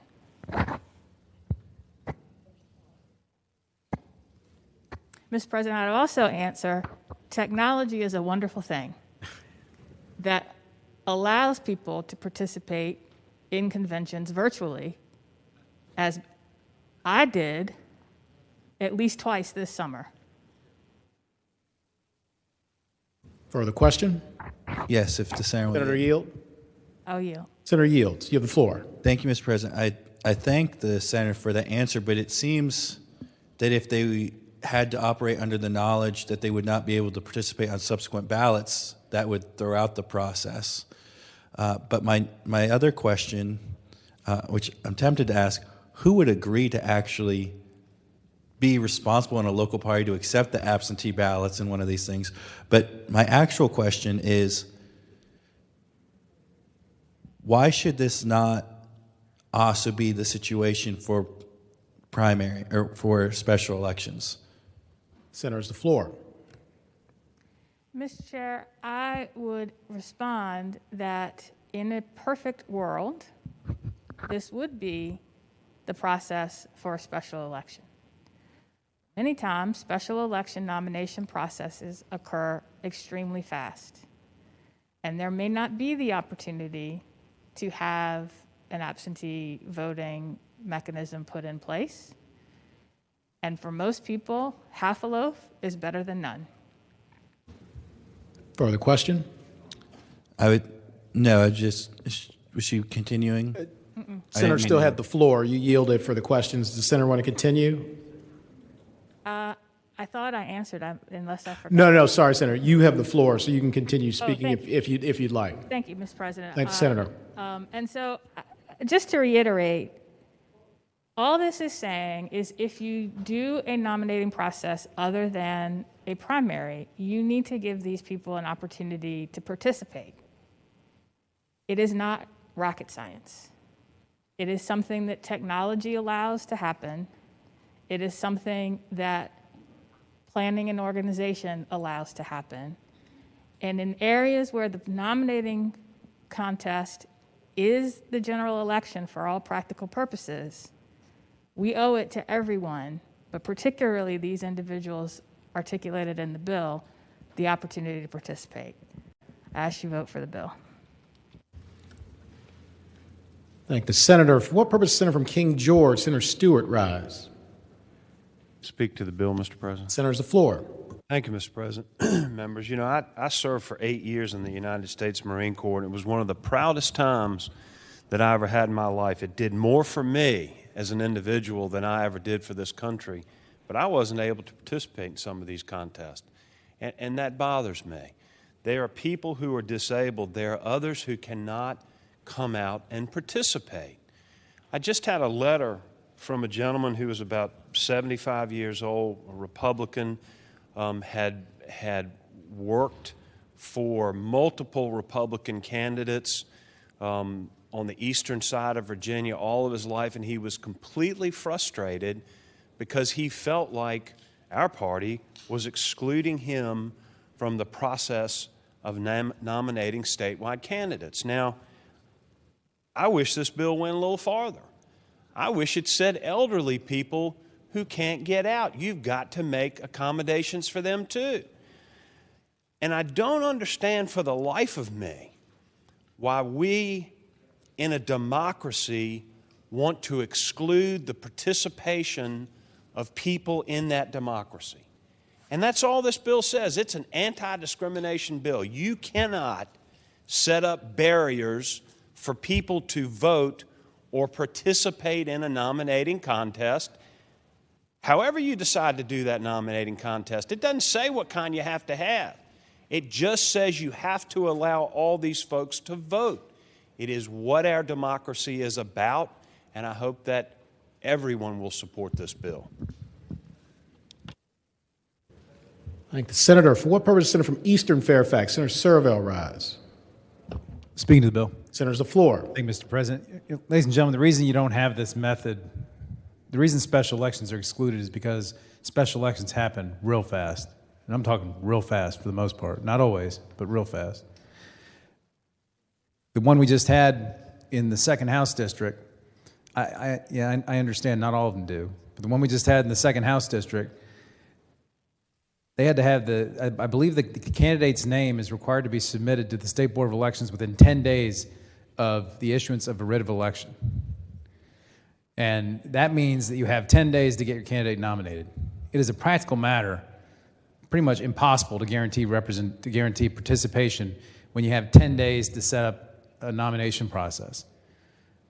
With regard to the broader point, the reason this is important, I represent 2 military bases. I represent Fort Belvoir. I also represent Quantico Marine Corps Base. In that same race I just told you about, 800 absentee ballots went out automatically 5 days before the election happened. How many of those do you think came back? Right? I don't think any of them came back, folks. Right now, we already have problems with a situation where our active duty military or people in the foreign service or people who are permanently abroad can't participate. I know the senator from Spotsylvania has been trying to do something about that now for probably 7 or 8 years. My predecessor, Senator Puller, tried to do something about it for 10 years. This is a small step towards acknowledging the sacrifice and the service that many Americans and Virginians engage in. And in many of these districts, the party nomination process is the entire race because of the way districts have been drawn. And so by not allowing people to participate in the nomination method, they have no say in who gets to represent them, period, not even in the general election.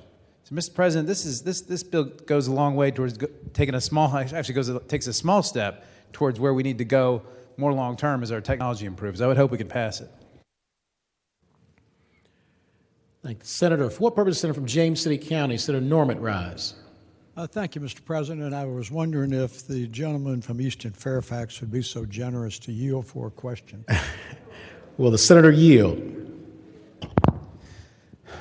I'll yield to answer a question about a pending special election. Senator yields. You have the floor. Mr. President, my first question is, did I understand him to say that special elections happened very quickly and that it was only a 10-day period that the special election in the House of Delegates took place? Senator's the floor.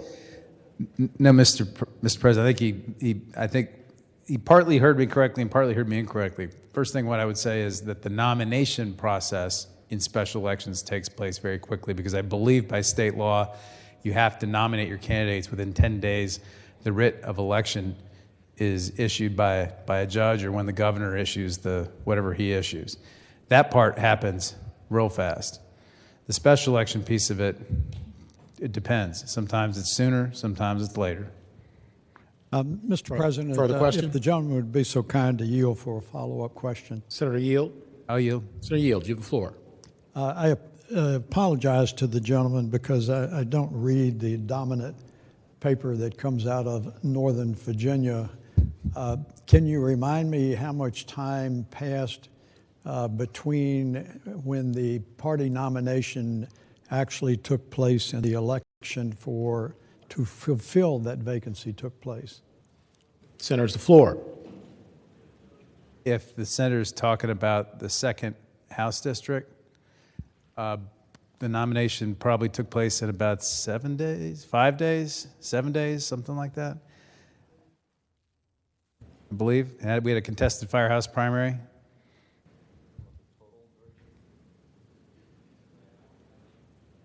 Mr. President, I was pausing because it looked like he was trying to get some direction from his friends and on that, which is surprising. I always thought he was the embodiment of all knowledge, but I guess.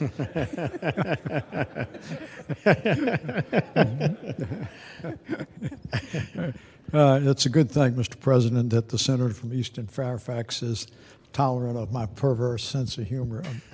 But, Mr. President, just commenting, Senator's the floor. I was listening rather attentively, and I was trying to figure out if we were using terms like a quick nomination for a special election and that the special elections took place in a timely manner. I was just trying to figure out what was going on in Southwest Virginia in the 38th race, which has been an extraordinary period of time, and that's not directed at the senator because His Excellency obviously had some type of motivation to protract that process.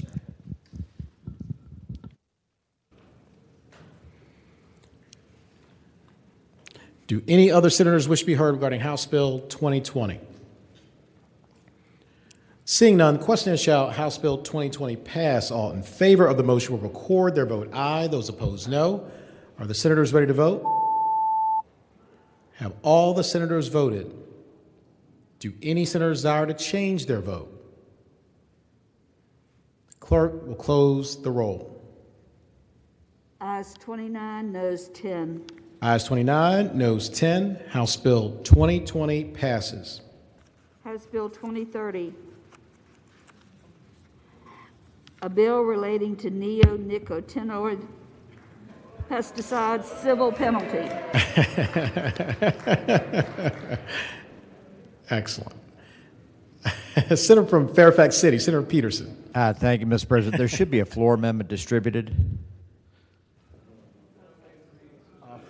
Yes, a floor substitute. Floor substitute, yes, sir. There is. I'm sorry. I was so excited. Right. Reported from the Committee on Agriculture, Conservation, and Natural Resources with the substitute, and there is a floor substitute. Yes. Yes. Floor substitute. Yes. Yes, and if the senator wants to get to the floor substitute, we'd have to reject the committee substitute first. I move we reject the committee substitute. Thank the senator. With the recommendation that it be rejected, the question is, shall the committee substitute be adopted? All in favor of the motion will say aye. Those opposed, no. The noes have it. The committee substitute is rejected. Senator from Fairfax City, Senator Peterson. I need to get to the floor substitute. You're good. Yeah, you're good. You have to waive the reading. All right, so I move to waive the reading. Thank the senator. The question is, shall the reading of the floor substitute be waived? All in favor of the motion will say aye. Aye. Those opposed, no. The ayes have it. The reading of the floor substitute is waived.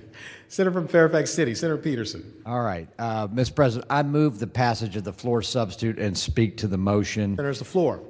This is a bill dealing with neonicotinoid pesticides. Neonicotinoid pesticides, neonicotinoid pesticides, neonicotinoid pesticides. Thank you. I had to practice in front of the mirror for about 30 minutes this morning. They are pesticides which are used which have an adverse impact on beekeepers. Apparently they have a negative impact on bees. Perhaps that's why they're popular. And the good delegate from Senator Servell's old district, Mount Vernon, brought a bill that would have limited their use. The problem is when you have a statewide mandate like that, it actually impacts people outside your own House district. So when we kind of worked through that, it became apparent that what we need to do is just slow this process down and get the agribusiness and VDACs and some of the other groups involved so we can get the right solution to this. So what my substitute does is basically put a stakeholder group in place. I've talked to the delegate. We're going to put this in conference and just see if we can get a solution to his constituent beekeeper issue without putting a mandate on farmers that might have a negative impact. So having said that, neonicotinoid pesticides, I move that we agree to the amendment. Thank you. Thank the senator. Question is, shall the floor substitute be adopted? All in favor of the motion will say aye. Those opposed, no. The ayes have it. The floor substitute is adopted. Senator from Fairfax City, Senator Peterson. Mr. President, and having said that, I move to pass the bill saying one last time, neonicotinoid pesticides and ZARF. Thank the senator. Do any other senators wish to be heard regarding House Bill 2030? Seeing none, the question is, shall House Bill 2030 pass? All in favor of the motion will record their vote aye. Those opposed, no. Are the senators ready to vote? Have all the senators voted? Do any senators desire to change their vote? The clerk will close the roll. Ayes 39, no 0. Ayes 39, no 0. House Bill 2030 passes.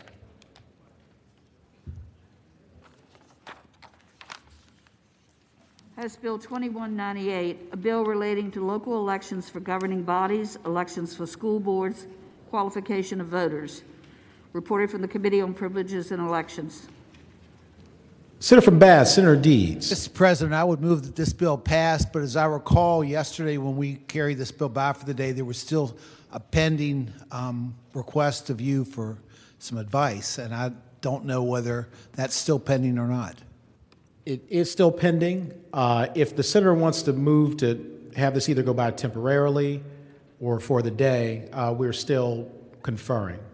Let it go by temporarily for now, then. Okay, without objection, House Bill 2198 will go by temporarily. House Bill 1853, a bill relating to lawyers' client accounts. Reported from the Committee on the Judiciary. There's a floor amendment by Senator Stewart and then 2 additional floor amendments by Senator Stewart. Senator from King George, Senator Stewart. Thank you, Mr. Stewart. Thank you, Mr. President. Mr. President, I would first withdraw the first amendment, 2 amendments, and that doesn't have a number on it, so only the number 2 would survive. With number 2, I'd move waive reading of the floor amendment. So to be clear, just so we're on the same page, senators withdrawing the First Amendment. Yes, Mr. President. Okay, and then taking up the amendment number 2 and waiving the reading. Yes, the one that has number 2 on it, and move Thank- that we would thank the waive the Senator. reading of that. Question is, shall the reading of the floor amendment be waived? All in favor of the motion will say aye. Aye. Those opposed, no. The ayes have it. The reading of the floor amendment is waived. Senator from King George, Senator Stewart. Thank you, Mr. President. I'd move the amendment be adopted. And speaking to that, Senators, the floor. Mr. President, members of the body, this is the bill that would ultimately require, most likely, that all attorneys' trust accounts go into an IOLTA account, which essentially means those accounts will earn interest, and the interest will be paid over to legal aid, which is a wonderful cause. What the amendment just does is it says the attorney has no responsibility or liability, and nor can they be sanctioned for that, and the bank will do this sort of as a perfunctory matter. That eliminates any concerns that I had and others as well, and I will tell you that I discussed this with the patron of the bill. He is in concurrence with this. We came up with this language together, as well as all of the stakeholders. So I think this resolves any concerns that I think anybody had with the bill, and with that I'd ask the amendment be adopted. Thank the senator. Question is, shall the floor amendment be adopted? All in favor of the motion will say aye. Aye. Those opposed, no. The ayes have it. The floor amendment is adopted. Senator from King George, Senator Stewart. Thank you, Mr. President. With that, the bill having been explained, I would move passage of the bill. Thank the senator. Do any other senators wish to be heard regarding House Bill 1853? Seeing none, the question is, shall House Bill 1853 pass? All in favor of the motion will record their vote aye. Those opposed, no. Are the senators ready to vote? Have all the senators voted? Do any senators desire to change their vote? The clerk will close the roll. Ayes 36, noes 3. Ayes 36, noes 3. House Bill 1853 passes. House Bill 1900, a bill relating to the Virginia Residential Landlord and Tenant Act, tenant remedies for exclusion from dwelling unit, interruption of services, or actions taken to make premises unsafe. Reported from the Committee on General Laws and Technology, and there is a floor amendment. Senator from Southern Fairfax, Senator Barker. Mr. President, I would move that the, well, actually, I guess I got to go to the floor amendment first. So the floor amendment by Senator from Fairfax City. Yes, Senator from Fairfax City, Senator Peterson. Thank you, Mr. President. I move to waive the reading of the floor amendment. Thank you, Senator. The question is, shall the reading of the floor amendment be waived? All in favor of the motion will say aye. Aye. Those opposed, no. The ayes have it. The reading of the floor amendment is waived. Senator from Fairfax City, Senator Peterson. Mr. President, ladies and gentlemen of the Senate, I know we spent a lot of time on this bill yesterday. I also know it already passed from Senator Eben. One of the things I've learned about being married for 25 years, it's never too late to say you're sorry. I do think this is a bill that needs some more work before it goes to the governor's desk, and I've actually talked with the delegate about it. We've exchanged emails, and while we don't see necessarily eye to eye, I think she understands there's some concerns over here. Some of the things we brought up yesterday are existing law, and I will concede that. Some of them are not. And one of the things that is not is this idea that there is a mandatory penalty of the hire, note the word hire, of either $5,000 or 4 months of rent if you violate the law as a landlord. So you could be renting an oceanfront villa for $10,000 a month, violate the law, and be on the hook for $40,000. I just think there's some things that need to be worked out. I'm putting a reenactment clause on this bill. I expect it to be rejected in the House and go into conference, which is absolutely fine. I've told the delegate that, and I just think we ought to do that, and so therefore I move the floor amendment. Thank the senator. The question is, shall the floor amendment be adopted? All in favor of the motion will say aye. Those opposed, no. The ayes have it. The floor amendment is adopted. Senator from Southern Fairfax, Senator Barker. Mr. President, I would now move passage of the bill. Senator's the floor. And as was referenced by the senator from Fairfax City, the delegate who's sponsored this bill, patroned this bill, did point out in emails to several of us that some of the things that about which there were concerns raised yesterday, and as was stated by the senator from Fairfax City, in some of these situations, these are in existing code that would be repealed and replaced by this type of thing. So it's not as radical a change as I think a lot of us thought yesterday, and I would hope that this would go forward and that we would pass it, get it into conference, and be able to address issues. So with that, I would again renew my motion that we pass the bill. Thank the senator. Do any other senators wish to be heard regarding House Bill 1900? Seeing none, the question is, shall House Bill 1900 pass? All in favor of the motion will record their vote aye. Those opposed, no. Are the senators ready to vote? Have all the senators voted? Do any senators desire to change their vote? clerk will close the roll. Ayes 21, noes 18. Ayes 21, noes 18. House Bill 1900 passes.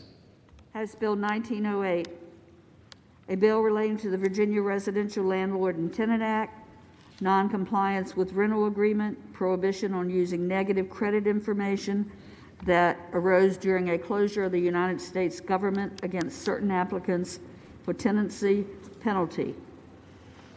Reported from the Committee on General Laws and Technology. Senator from Southern Fairfax, Senator Barker.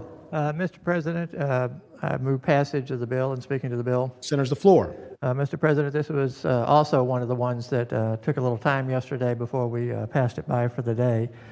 And I think it actually also reconsidered the action that was initially taken on this particular bill.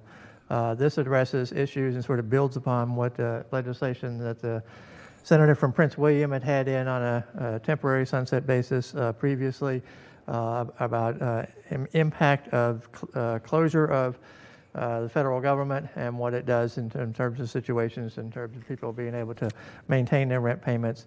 What this does is indicate that a landlord cannot reject an application for tenancy of a unit based solely upon rent that was late or not paid during the period of time that there was a closure of the federal government and an impact upon that particular individual. And neither should it be a situation where a landlord would be able to go through the eviction process solely on a basis of an existing tenant not being able to pay all of the rent because of the closure of the U.S. government. And with that, I would renew my motion that we pass the bill. Thank the Senator. Do any other senators wish to be heard regarding House Bill 1908? Seeing none, the question is, shall House Bill 1908 pass? All in favor of the motion will record their vote aye. Those opposed, no. Are the senators ready to vote? Have all the senators voted? Do any senators desire to change their vote? The clerk will close the roll. Ayes 19, noes 20. Ayes 19, noes 20. House Bill 1908 fails. House Bill 1832, a bill relating to the Virginia Highway Corporation Act, alteration of certificate of authority, powers and duties of the State Corporation Commission. Reported from the Committee on Transportation. Senator from Western Fairfax, Senator Marsden. Thank you, Mr. President. I move that the bill pass. And speaking to the bill. Senator's the floor. Mr. President, this bill is identical to Senator Bell's Senate Bill 1259, which passed out of here, and it deals with the Greenway in Loudoun County, which is a privately owned toll road and the only road that comes under the Virginia Highway Corporation Act.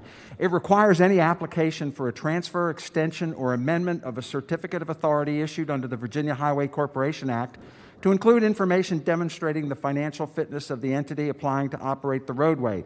The bill requires an applicant for a toll increase to provide a forward-looking analysis return that will be reviewed by the Department of Transportation that demonstrates that the proposed rates will be reasonable to the user in relation to the benefit obtained, not likely to materially discourage use of the roadway. The bill also prohibits the State Corporation Commission from authorizing a toll increase if these criteria are not met or if the proposed increase is for more than 1 year.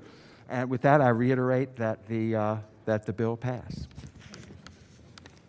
Thank the Senator. Do any other senators wish to be heard regarding House Bill 1832? Seeing none, the question is, shall House Bill 1832 pass? All in favor of the motion will record their vote aye. Those opposed, no. Are the senators ready to vote? Have all the senators voted? Do any senators desire to change their vote? The clerk will close the roll. Ayes 26, noes 13. Ayes 26, noes 13. House Bill 1832 passes. House Bill 1854, a bill relating to naming U.S. Route 29 County Manager Plan of Government. Reported from the Committee on Transportation. Senator from Western Fairfax, Senator Marsden. Thank you, Mr. President. I move that the bill pass. And speaking to that motion. Senator's the floor. Thank you, Mr. President. This bill authorizes the board of any locality that has adopted the County Manager Plan of Government, in this case Arlington County, to name any section of U.S. Route 29 located within the boundaries of the locality The bill provides that the Department of Transportation will place and maintain appropriate signs that will be paid for by the locality. So with that, Mr. President, I reiterate that the bill pass. Thank the senator. Do any other senators wish to be heard regarding House Bill 1854? Seeing none, the question is, shall House Bill 1854 pass? All in favor of the motion will record their vote aye. Those opposed, no. Are the senators ready to vote? Have all the senators voted? Do any senators desire to change their vote?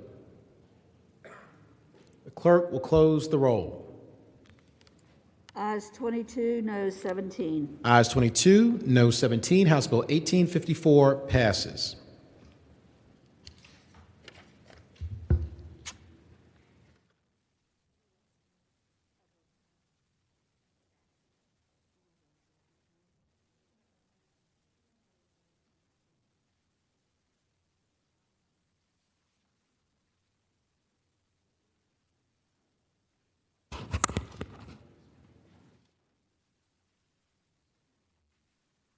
We are now going to the election of judges.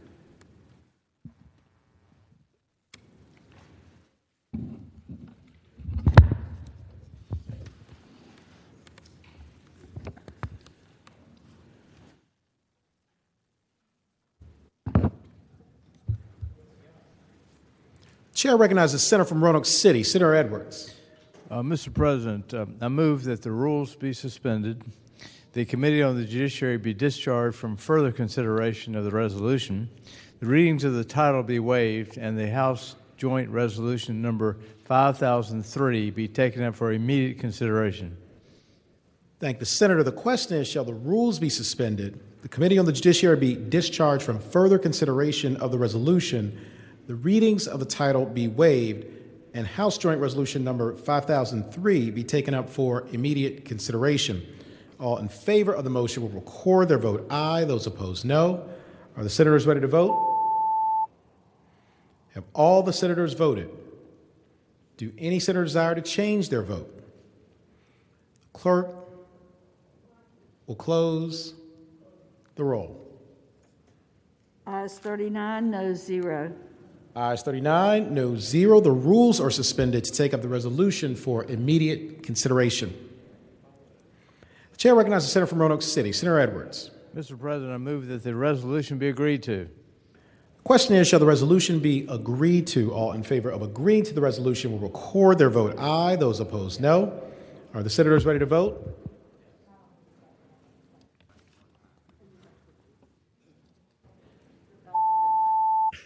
Have all the senators voted? Do any senators desire to change their vote? The clerk will close the roll. Ayes 39, noes 0. Ayes 39, noes 0. The resolution is agreed to. The time for the joint order for certain judicial elections has arrived, and the Senate on its part is ready to proceed with the execution of House Joint Resolution number 5003. Nominations are now in order for judges of the respective circuit courts. The chair recognizes the senator from Roanoke City, Senator Edwards. Mr. President, I move the rules be suspended, the Committee on the Judiciary be discharged from further consideration of the resolution, the readings of the title be waived, and Senate Joint Resolution number 532 be taken up for immediate consideration. Thank the senator. The question is, shall the rules be suspended, the Committee on the Judiciary be discharged from further consideration of the resolution, the readings of the title be waived, and Senate Resolution number 532 be taken up for immediate consideration. All in favor of the motion will record their vote aye. Those opposed, no. Are the senators ready to vote? Have all the senators voted? Do any senators desire to change their vote? The clerk will close the roll. Ayes 39, noes 0. Ayes 39, no 0. The rules are suspended to take up the resolution for immediate consideration. The chair recognizes the senator from Roanoke City, Senator Edwards. Mr. President, I move the resolution be agreed to. Question is, shall the resolution be agreed to? All in favor of the motion will say aye. Aye. Those opposed, no. The ayes have it. The resolution is agreed to. Nominations are now in order for judges of the respective general district courts. Chair recognizes the senator from Roanoke City, Senator Edwards. Mr. President, I move the rules be suspended, the Committee on the Judiciary be discharged from further consideration of the resolution, the readings of the title be waived, and Senate Resolution number 533 be taken up for immediate consideration. Thank the senator. The question is, shall the rules be suspended, the Committee on the Judiciary be discharged from further consideration of the resolution, the readings of the title be waived, and Senate Resolution number 533 be taken up for immediate consideration? All in favor of the motion will record their vote aye. Those opposed, no. Are the senators ready to vote? Have all the senators voted? Do any senators desire to change their vote? Clerk will close the roll. Ayes 39, no 0. Ayes 39, no 0. The rules are suspended to take up the resolution for immediate consideration. Chair recognizes the senator from Roanoke City, Senator Edwards. Mr. President, I move the resolution be ordered to be engrossed and agreed to.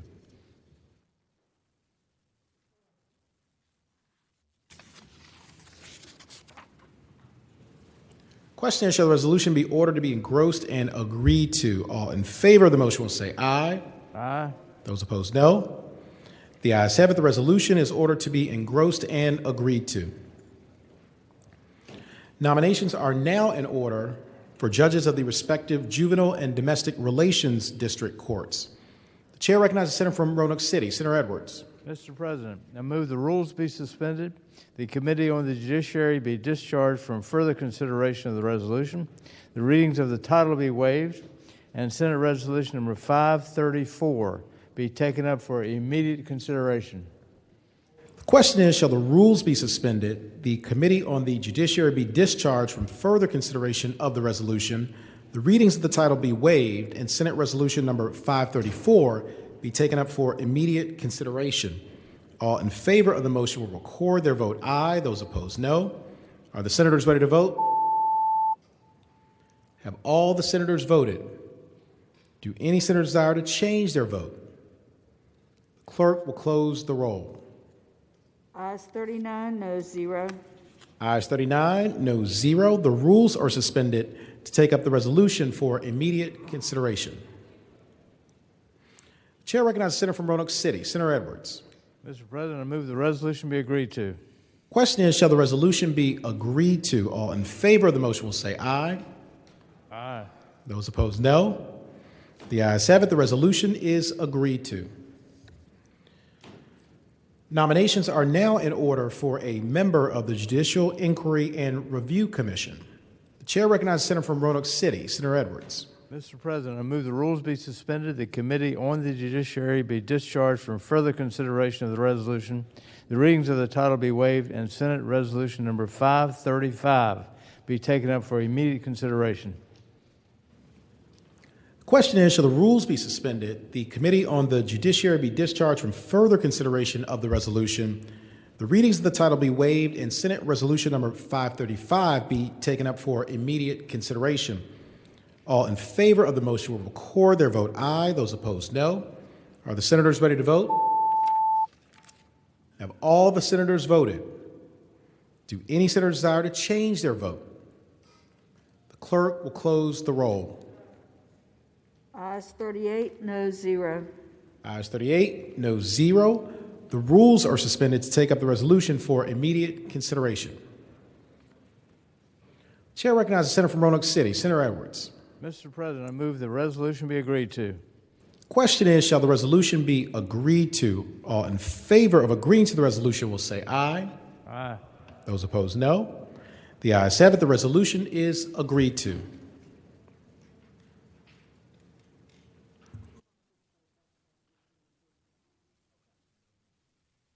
At this time, the desk staff will communicate to the House of Delegates, and the Senate will stand at ease.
Senate will come to order. The senators will please take their seats.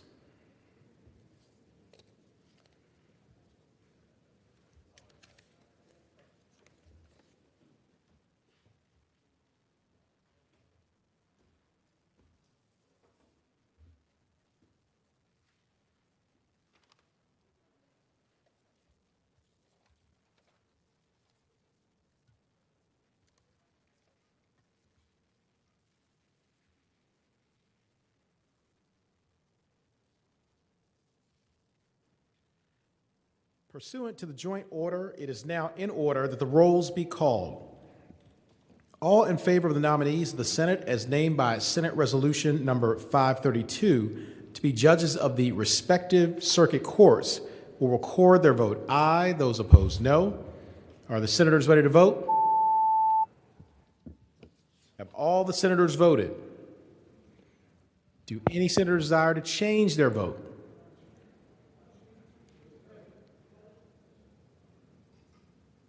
The clerk will close the roll. Ayes 39, noes 0. Ayes 39, noes 0. All in favor of the nominees of the Senate is Senator from Rockingham, Senator Obenshain. Mr. President, before you call the vote on Senate Resolution or on 533, I would ask that the nominee on lines 4 through 5 come out of the block.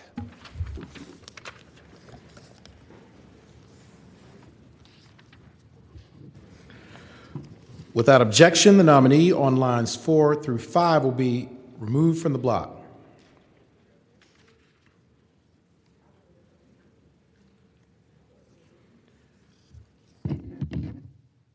All in favor of the nominees of the Senate as named by Senate Resolution number 533 to be judges of the respective general district courts, with the exception of the nominee on lines 4 through 5, will record their vote aye. Those opposed, no. Are the senators ready to vote? Have all the senators voted? Do any senators desire to change their vote? The clerk will close the roll. Ayes 38, noes 0. Ayes 38, noes 0.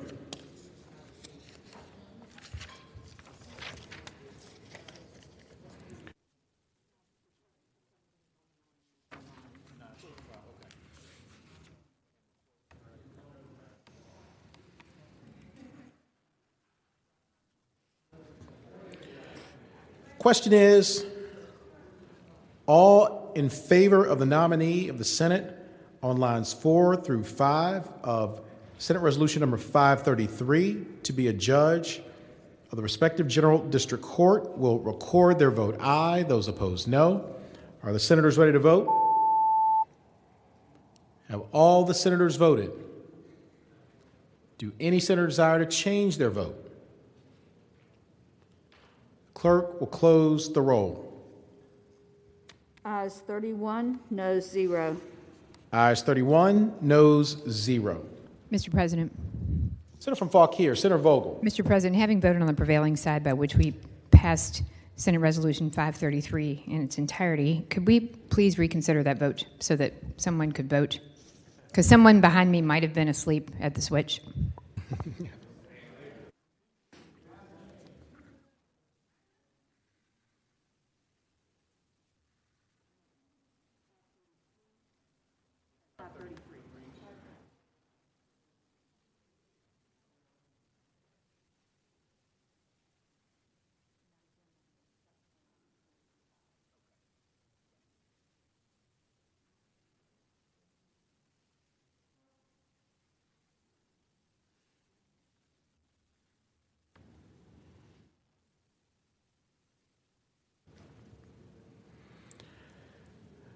Thank the senator. The question is, shall the vote by which the nominees of the Senate as named by Senate Resolution number 533 were elected judges of the respective general district courts, with the exception of the nominee on lines 4 through 5, be reconsidered? All in favor of the motion will record their vote aye. Those opposed, no. Are the senators ready to vote? all the senators voted? Do any senator desire to change their vote? The clerk will close the roll. Ayes 39, noes 0. Ayes 39, no 0. The motion is agreed to.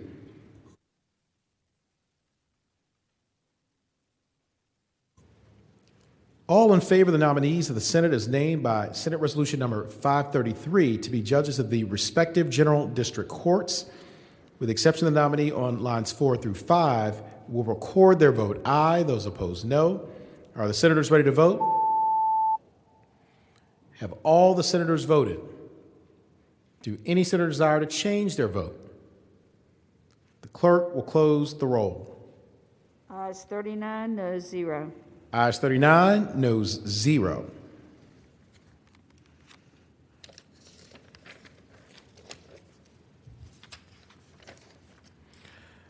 All in favor of the nominees of the Senate as named by Senate Resolution number 534 to be judges of the respective juvenile and domestic relations district courts will record their vote aye. Those opposed, no. Are the senators ready to vote? Have all the senators voted? Do any senator desire to change their vote? The clerk will close the roll. Ayes 39, noes 0. Ayes 39, noes 0. All in favor of the nominee of the Senate as named by Senate Resolution number 535 to be a member of the Judicial Inquiry and Review Commission will record their vote aye. Those opposed, no. Are the senators ready to vote? Have all the senators voted? Do any senator desire to change their vote? The clerk will close the roll. Ayes 39, noes 0. Ayes 39, noes 0. The chair appoints Senators Boysko, Morrissey, and Peake, the committee on the part of the Senate, to count and report the vote of each house in each President. case. Senior Senator from Chesapeake, Senator Cosgrove. Mr. President, the person who was on lines 4 and 5, are we going to take an action on that person? We did that? We have, yes, Senator. We voted on that. I'll wake nominee. up in a minute. Sorry about that.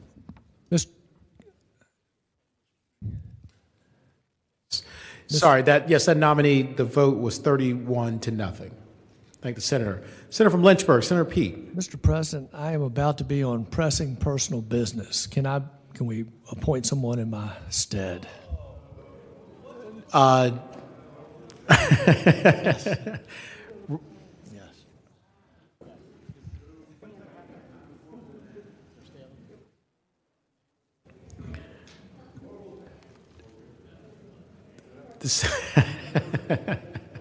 So, okay. So Senator Peake will not be able to perform that function because of pressing personal business. So instead, I believe Senator from Franklin County, Senator Stanley, will be appointed to carry out that function. So he has no pressing personal business. So I thank the senator.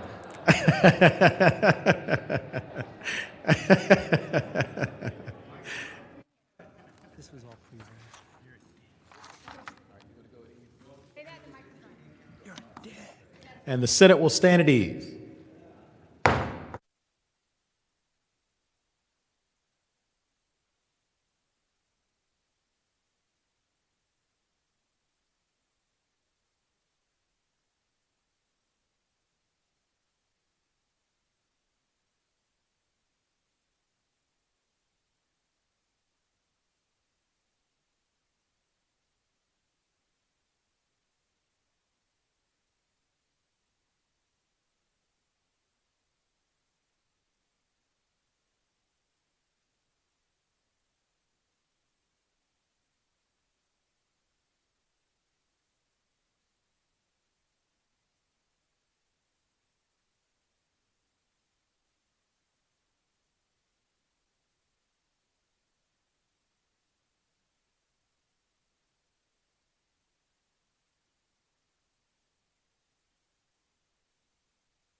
Joint order under House Joint Resolution number 5003 will be resumed. The clerk will read the report of the committee to count the vote. The committee has reported as follows: number of votes necessary to elect. In the House of Delegates, 51. In the Senate, 20. Chair recognizes the senator from Roanoke City, Senator Edwards. Mr. President, I move that the reading of the report be waived. Question is, shall the reading of the report be waived? All in favor of the motion will record their vote aye. Those opposed, no. Are the senators ready to vote? Have all the senators voted? Do any senators desire to change their vote?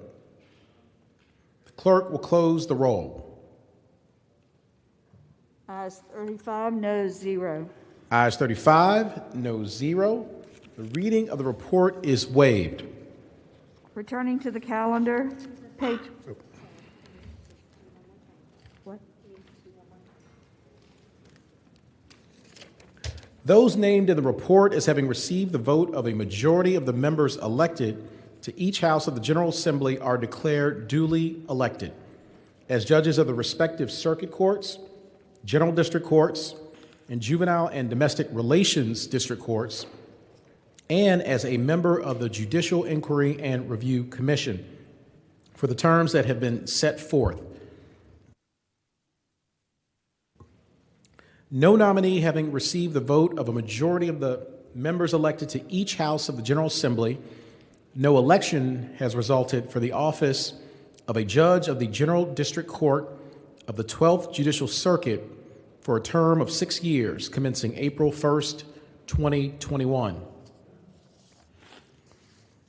No nominee having received the vote of a majority of the members elected to each House of the General Assembly, no election has resulted for the office of a judge of the Juvenile and Domestic Relations District Court of the 22nd Judicial District for a term of 6 years, commencing July 1st, 2021. Madam Clerk, we'll call the calendar. Page 34, House Bill 1864, a bill relating to Virginia Human Rights Act definition of employer, person employing one or more domestic workers. Reported from the Committee on the Judiciary, and there's a floor substitute.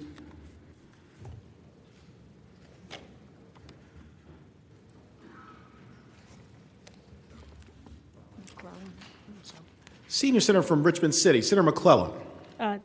Thank you, Mr. President. I move that the floor substitute, the reading of the floor substitute be waived.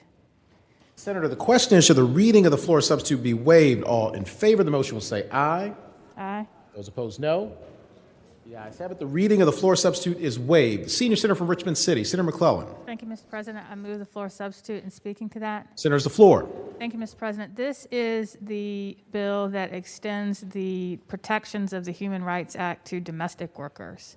The floor substitute is technical in nature to conform the bill to the Senate version that passed and is already on the governor's desk. Does not make any substantive changes. So I move the floor substitute. Thank the senator. The question is, shall the floor substitute be adopted? All in favor of the motion will say aye. Aye. Those opposed, no. The ayes have it. The floor substitute is adopted. The senior senator from Richmond City, Senator McClellan. Thank you, Mr. President. Having already explained the underlying bill, I move that House Bill 1864 pass. Thank the senator. Do any other senators wish to be heard regarding House Bill 1864? Seeing none, the question is, shall House Bill 1864 pass? All in favor of the motion will record their vote aye. Those opposed, no. Are the senators ready to vote? Have all the senators voted? Do any senators desire to change their vote? The clerk will close the roll. Ayes 21, noes 17. Ayes 21, no 17. House Bill 1864 passes. House Bill 1990, a bill relating to racial and ethnic impact statements for criminal justice legislation. Reported from the Committee on Rules with an amendment, and there is a floor amendment. Senator from Hampton, Senator Locke. Thank you, Mr. President. I move that the amendment be agreed to. Thank the senator. The question is, shall the committee amendment be agreed to? All in favor of the motion will say aye. Those opposed, no. The ayes have it. The committee amendment is agreed to. Senator from Hampton, Senator Locke. Mr. President, I move that House Bill 1990 pass. Senator, I'm sorry, I think we have a floor amendment. We'll take up first the junior senator from Richmond City, Senator Morrissey. Thank you, Mr. President. I would ask the members of the body to look at this short piece of legislation. Senator. Oh, I'm sorry. Yes. I'm so sorry. Do you mind waiving the reading? I'm sorry. That's Yes, okay. I move to waive the reading of the floor amendment. Thank the senator. The question is, shall the reading of the floor amendment be waived? All in favor of the motion will say aye. Aye. Those opposed, no. The ayes have it. The reading of the floor amendment is waived. Junior senator from Richmond City, Senator Morrissey. Thank you, Mr. President. Mr. President, this is a piece of criminal justice reform legislation that never made it to judiciary. It went to rules. I'd ask the body to pull up 1990, and I'm going to explain what it does and then why I've introduced this floor amendment. This bill says that racial and ethnic impact statements may be requested of the respective House and Judiciary chairs on any piece of criminal justice reform legislation. At first blush, possibly a good idea. So you're presenting a bill in Senate Judiciary, and there is a motion to refer it to JLARC, because if there's a suggestion that there's a racial or ethnic impact, it goes to JLARC for the review, study, whatever, report, and get back to you. Unfortunately, this legislation that didn't come to judiciary doesn't set forth a process. For example, if a bill on criminal justice reform is presented to judiciary, there is no process as to when, if it was referred to JLARC, if it comes back during the session, or as one of my colleagues on Senate Judiciary said, even if they take action.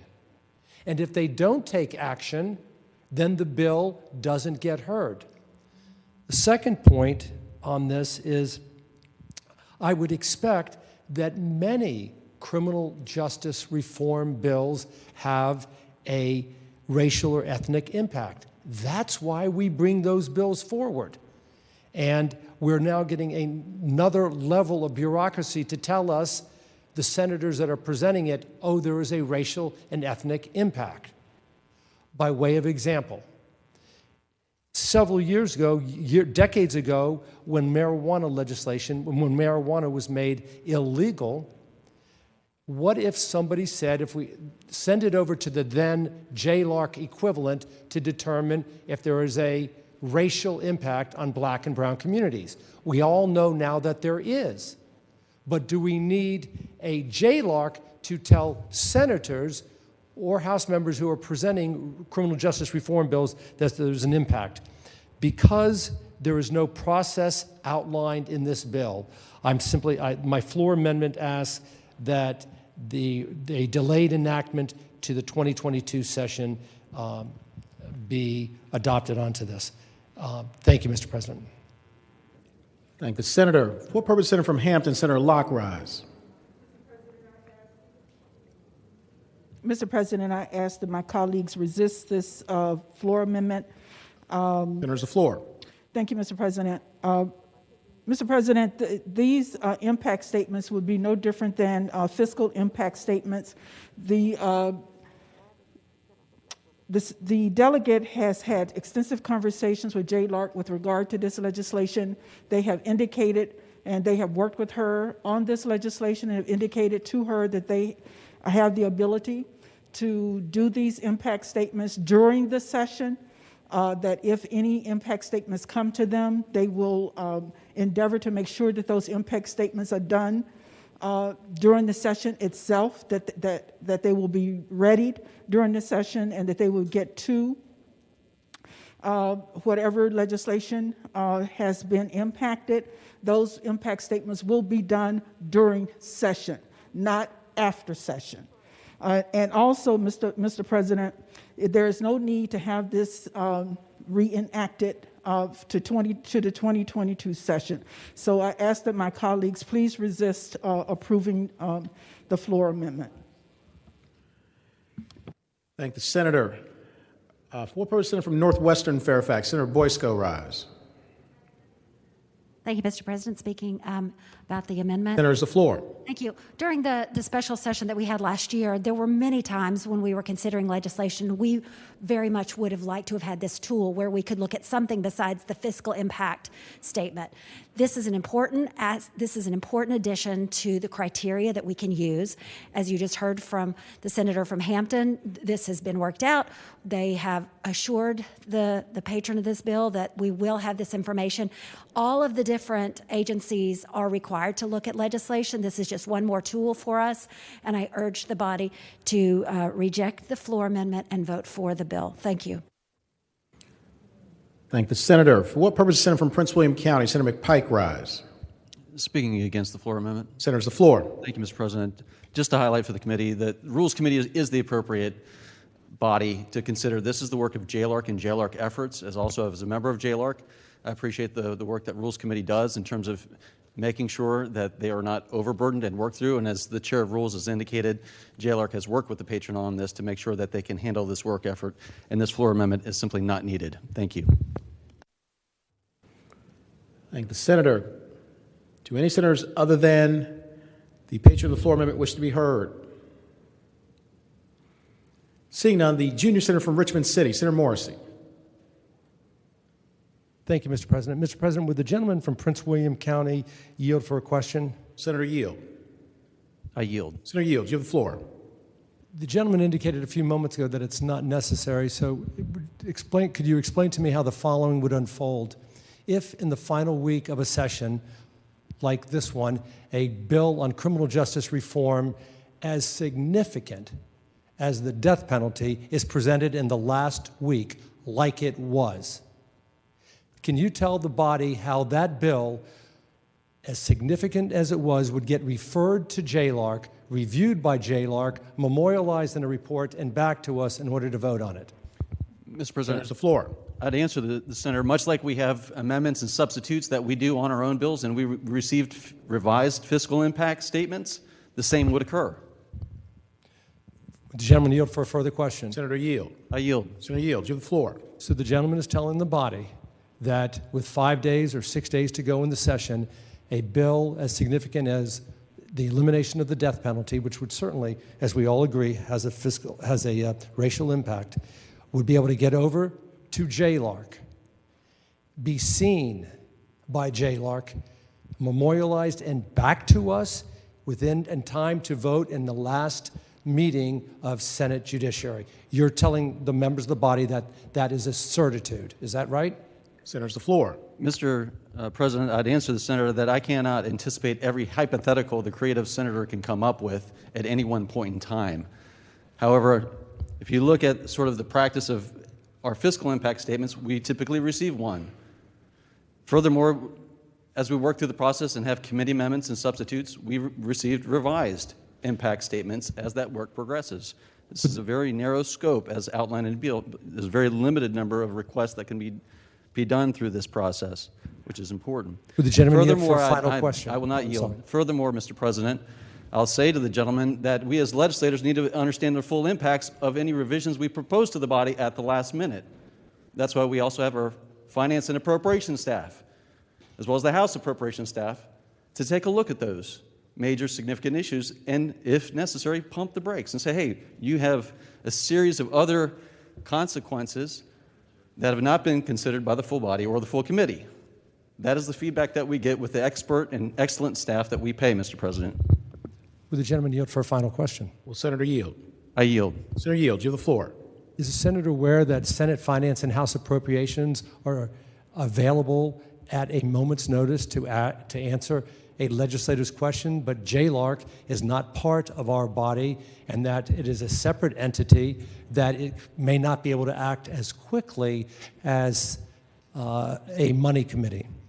Senator's the floor. Mr. President, I'd answer the gentleman that I've, in my experience, have had great experience with JLARC staff being able to answer and respond to questions on the reports that they have issued and technical expertise, both in committee and offline, to follow up detailed questions at any point in time in my career. I thank the gentleman. Mr. President, would the gentle lady from Northwest Fairfax County yield for a question? Will the senator yield? Mr. President, I yield. Senator yields. You have the floor. I would preface my question by telling the gentle lady that the author of this bill said it was a significant piece of criminal justice reform legislation. Could you tell the body whether this bill was ever presented to Senate Judiciary, or whether or not you or any of the other 14 members were contacted by JLARC regarding this bill? Senator's the floor. Mr. President, my understanding is it was appropriately sent to Rules, which I'm not a member of. It was not sent to the Judiciary Committee. I thank the gentlelady. Speaking to the measure, Mr. President. Senator's the floor. Thank you, Mr. President. Mr. President, it is a significant piece of criminal justice legislation that was diverted from Senate Judiciary. Additionally, having spoken to not all 15 members of Senate Judiciary, but most of them, I am not aware of a single person who was contacted by JLARC regarding this particular bill. Here is a potential problem. Notwithstanding the gentleman from Fairfax County who said that JLARC is quick to respond, we all know that JLARC often takes a year or 2 years to respond to a significant issue. If everybody in this body thinks that a matter is important as the death penalty, which was brought up in Senate Judiciary by a House member in the last week, could really get to JLARC, be reviewed, reported on, and back to Senate Judiciary and time to vote in the session, then I would stand corrected. I don't think that's even possible. All what this bill does, since no member of Senate Judiciary was contacted, is put a delay enactment on it, and it has the effect of send it into conference to work out some of the kinks. Thank you, Mr. President. Thank the senator. For what purpose is the senator from James City County? Senator Norman rise. Mr. President, not to protract the inevitable outcome of this amendment from the floor, but I would say from a bipartisan standpoint, and as a former chair of JLARC, that JLARC does not need this study. And secondly, it is an incredibly rare situation where JLARC reaches out and asks legislators to submit studies to them. I would respectfully ask we reject the amendment. Thank the senator. Do any other senators wish to be heard on the floor amendment? Seeing none, the question is, shall the floor amendment be adopted? All in favor of the motion will say aye. Aye. Those opposed, no. No.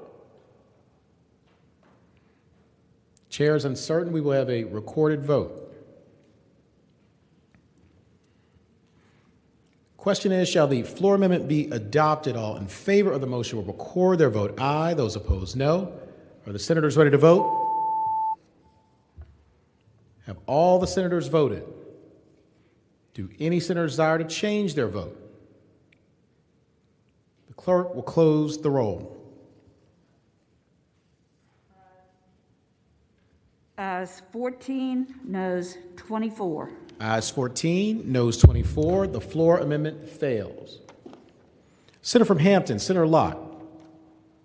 Thank you, Mr. President. House Bill 1990 allows the chair of the House Committee for Courts of Justice and the chair of the Senate Committee on the Judiciary to request JLARC to prepare racial and ethnic impact statements for up to 3 justice-related bills in each legislative session. That's 3 from the House and 3 from the Senate each session. And these are similar to fiscal impact statements, and they would be prepared during session and returned during session. A racial and ethnic impact statement will use available data to outline the potential effects a bill will have on racial and ethnic disparities within the Commonwealth. Again, Mr. President, I move that House Bill 1990 pass. Thank the senator. Do any other senators wish to be heard regarding House Bill 1990? Seeing none, the question is, shall House Bill 1990 pass? All in favor of the motion will record their vote aye. Those opposed, no. Are the senators ready to vote?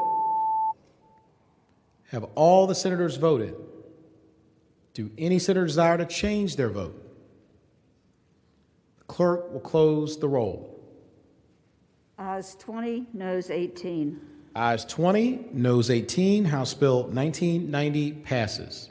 House Bill 2035, a bill relating to Virginia Initiative for Education and Work Full Employment Program, reported from the Committee on Education and Health and from the Committee on Rehabilitation and Social Services.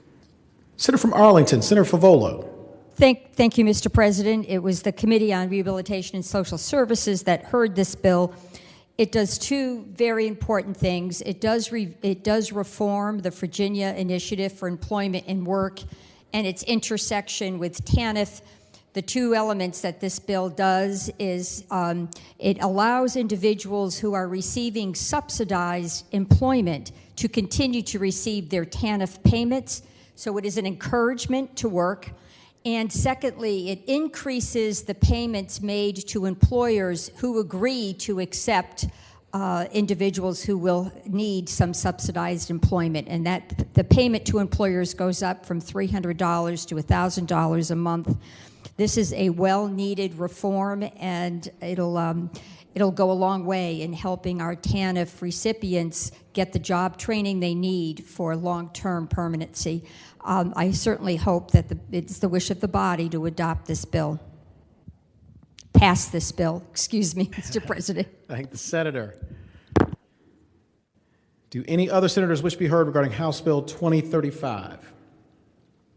Seeing none, the question is, shall House Bill 2035 pass? All in favor of the motion will record their vote aye. Those opposed, no. Are the senators ready to vote? Have all the senators voted? Do any senator desire to change their vote? Clerk will close the roll.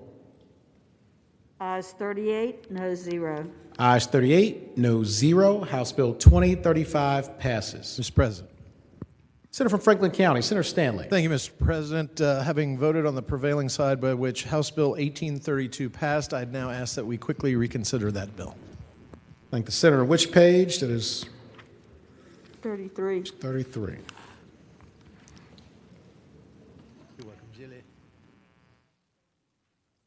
Just making up for my blunder.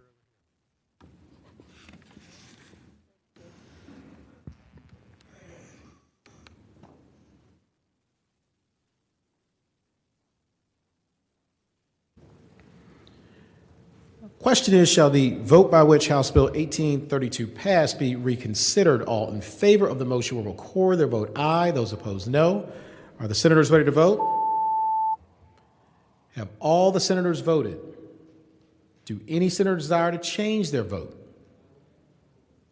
The clerk will close the roll. Ayes 38, noes 0. Ayes 38, noes 0. The motion is agreed to. Senator from Western Fairfax, Senator Marsden. Thank you, Mr. President. I move that the bill pass. And speaking to the bill. Senator, the floor. Thank you, Mr. President. This bill, again, deals with the Greenway bill and gives specific rules under which an organization will run this privately operated highway, and I explained it in more detail before, but I move at this time that the bill pass. Thank the senator. Question is, shall House Bill 1832 pass? All in favor of the motion will record their vote aye. Those opposed, no. Are the senators ready to vote? Have all the senators voted? Do any senators desire to change their vote? The clerk will close the roll. Ayes 33, noes 5. Ayes 33, noes 5. House Bill 1832 passes. House Bill 2065, a bill to direct the Department of Social Services to establish a work group to develop a plan for a 3-year pilot produce prescription plan. Reported from the Committee on Rehabilitation and Social Services. Senator from Arlington, Senator Favolo. Thank you, Mr. President. Mr. President, I move that the bill pass, and speaking to that motion. Senator has the floor. Thank you, Mr. President. What this bill does is it directs the Department of Social Services in conjunction with the Department of Medical Assistance Services, DMAS, to actually create a plan that enables individuals who, if advised by a health care provider, would benefit by eating healthier fruits and vegetables to be able to access those fruits and vegetables. This is a study. This is a study to create a plan for a 3-year pilot.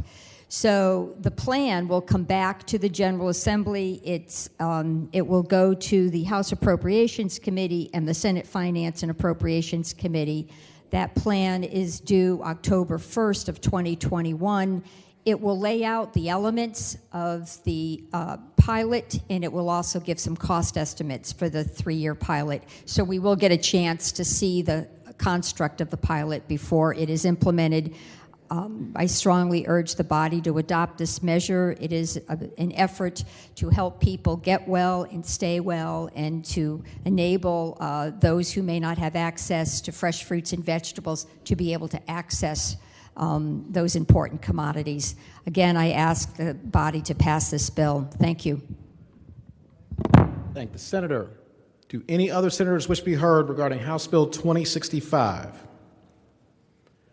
Seeing none, the question is, shall House Bill 2065 pass? All in favor of the motion will record their vote aye. Those opposed, no. Are the senators ready to vote? Have all the senators voted? Do any senators desire to change their vote? Clerk will close the roll. Ayes 37, noes 1. Ayes 37, noes 1. House Bill 2065 passes. House Bill 2284, a bill to direct the Commissioner of the Department of Motor Vehicles to reinstate certain driving privileges suspended prior to July 1, 2019. Reported from the Committee on Transportation. Senator from Western Fairfax, Senator Marsden. Thank you, Mr. President. I move that the bill pass. And speaking to the bill. Senators, the floor. Thank you, Mr. President. This directs the Commissioner of the Department of Motor Vehicles to reinstate driver privileges and to waive fees related to the reinstatement for individuals whose privileges were suspended prior to July 1st, 2019 for failure to pay court fines and costs in other jurisdictions. Driver privileges have been reinstated and fees waived prospectively going forward from July 1. This bill is limited in scope to individuals whose privileges were suspended prior to July 1st, 2019, and I reiterate my motion that the bill pass. Thank the senator. Do any other senators wish to be heard regarding House Bill 2284? Seeing none, the question is, shall House Bill 2284 pass? All in favor of the motion will record their vote aye. Those opposed, no. Are the senators ready to vote?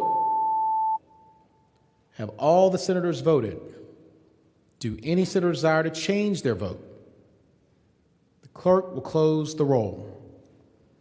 Ayes 25, noes 13. Ayes 25, noes 13. House Bill 2284 passes. Mr. President. Senator from Prince William County, Senator McPike.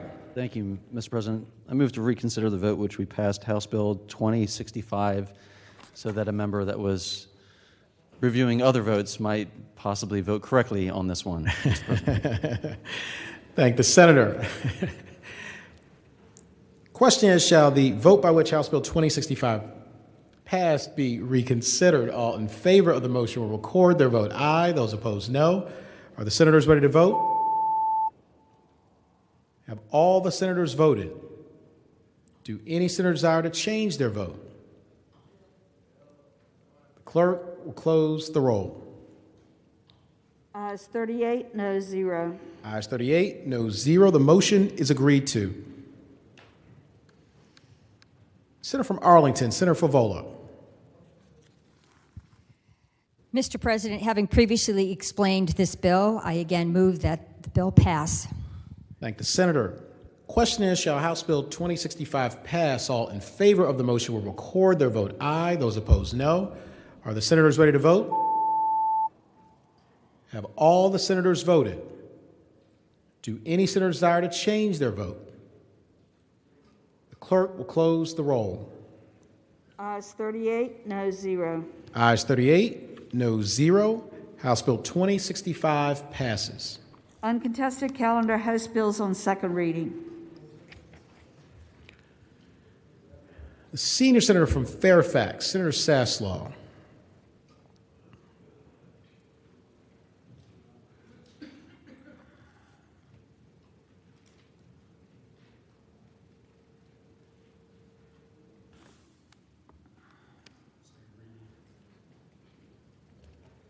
Mr. President, I move that House bills all House bills, second reading on the uncontested and regular calendar, pages 36 through 39, House Bill 1775 through House Bill 2326, that the rules be suspended and the second constitutional reading of the titles be dispensed with. Thank the senator. The question is, shall the rules be suspended and the second reading of the titles of the House bills on the uncontested and irregular calendars, pages 36 through 39, House Bill 1775 through House Bill 2326, be dispensed with? All in favor of the motion will record their vote aye. Those opposed, no. Are the senators ready to vote? Have all the senators voted? Do any senators desire to change their vote? The clerk will close the roll. Ayes 38, no 0. Ayes 38, no 0. The reading of the titles is dispensed with. Senior Senator from Fairfax, Senator Saslaw. Mr. President, I now move that those bills go by for the day. Thank the senator. The question is, shall the House bills on the uncontested and regular calendars now on third reading go by for the day? All in favor of the motion will say aye. Those opposed, no. The ayes have it. The bills will go by for the day. Uncontested calendar House joint resolutions on third reading. Senior Senator from Fairfax, Senator Saslaw. Mr. President, I now move that all House joint resolutions on the third reading on the uncontested calendar on pages 39 through 41, that would be HJR 525 through HJR 606, be advanced to their final passage in a block after the adoption of any amendments thereto. And any senator who wants to remove a resolution from the block, please do so after the clerk has read the number of the resolution. Thank the senator. The question is, shall House joint resolutions on the uncontested calendar third reading, pages 39 through 41, House Joint Resolution 525 through House Joint Resolution 606, be placed upon their final passage in a block after the adoption of any amendments thereto, with the understanding that any senator desiring a resolution be removed from the block will do so after the clerk has read the number of the resolution. All in favor of the motion will say aye. Those opposed, no. The ayes have it. The motion is agreed to. The resolutions are before us in the block. The clerk will read the number of the resolutions. House Joint Resolution 525, reported from the Committee on Rules. House Joint Resolution 537, reported from the Committee on Rules. House Joint Resolution 562, reported from the Committee on Rules. House Joint Resolution 563, reported from the Committee on... Mr. President. The junior senator from Chesterfield, Senator Chase. Thank you. Could HJR 537 come out of the block, please? Without objection, House Joint Resolution 537 on page 39 will be removed from the block.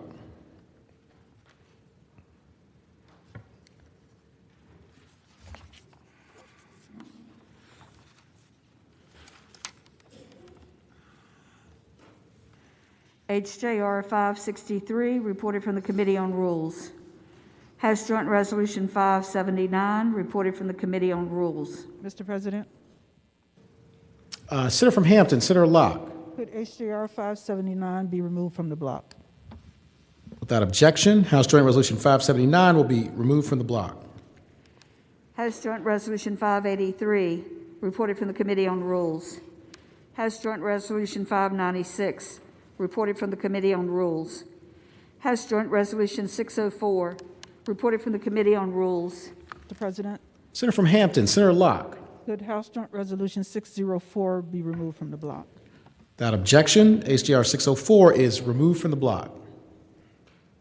House Joint Resolution 605, reported from the Committee on Rules.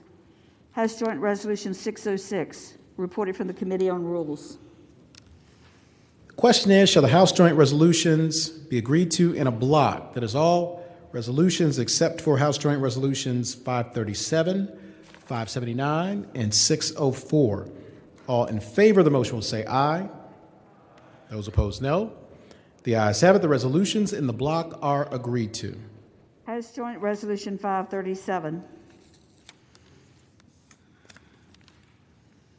Senator from Hampton, Senator Locke. Thank you, Mr. President. I move that HJR 537 be agreed to. And Senator's the floor. As this indicates, HJR 537 recognizes that racism is a public health crisis in Virginia. Again, I move that it be agreed to. Thank the senator. Do any other senators wish to be heard regarding House Joint Resolution 537? Seeing none, question is, shall House Joint Resolution 537 be agreed to? All in favor of the motion will say aye. Those opposed, no. The ayes have it. House Joint Resolution 537 is agreed to. House Joint Resolution 579. Senator from Hampton, Senator Locke. Thank you, Mr. President. House Joint Resolution 579 confirms an appointment made by the Speaker of the House of Delegates to the Virginia Commonwealth University Health System Authority Board of Directors. Again, I move that it be agreed to. Thank the senator. Do any other senators wish to be heard regarding House Joint Resolution 579? Seeing none, the question is, shall House Joint Resolution 579 be agreed to? All in favor of the motion will record their vote aye. Those opposed, no. Are the senators ready to vote? Have all the senators voted? Do any senators desire to change their vote? Clerk will close the roll. Ayes 37, no 0. Ayes 37, no 0. House Joint Resolution 579 is agreed to. House Joint Resolution 604. Senator from Hampton, Senator Locke. Thank you, Mr. President. I move that House Joint Resolution 604 be agreed to. It confirms the appointment of Harold Greer as the Director of the Joint Legislative Audit and Review Commission. Thank the senator. Do any other senators wish to be heard regarding House Joint Resolution 604? Seeing none, the question is, shall House Joint Resolution 604 be agreed to? All in favor of the motion will record their vote aye. Those opposed, no. Are the senators ready to vote? Have all the senators voted? Do any senators desire to change their vote? Clerk will close the roll. Ayes 38, no 0. Ayes 38, no 0. House Joint Resolution 604 is agreed to.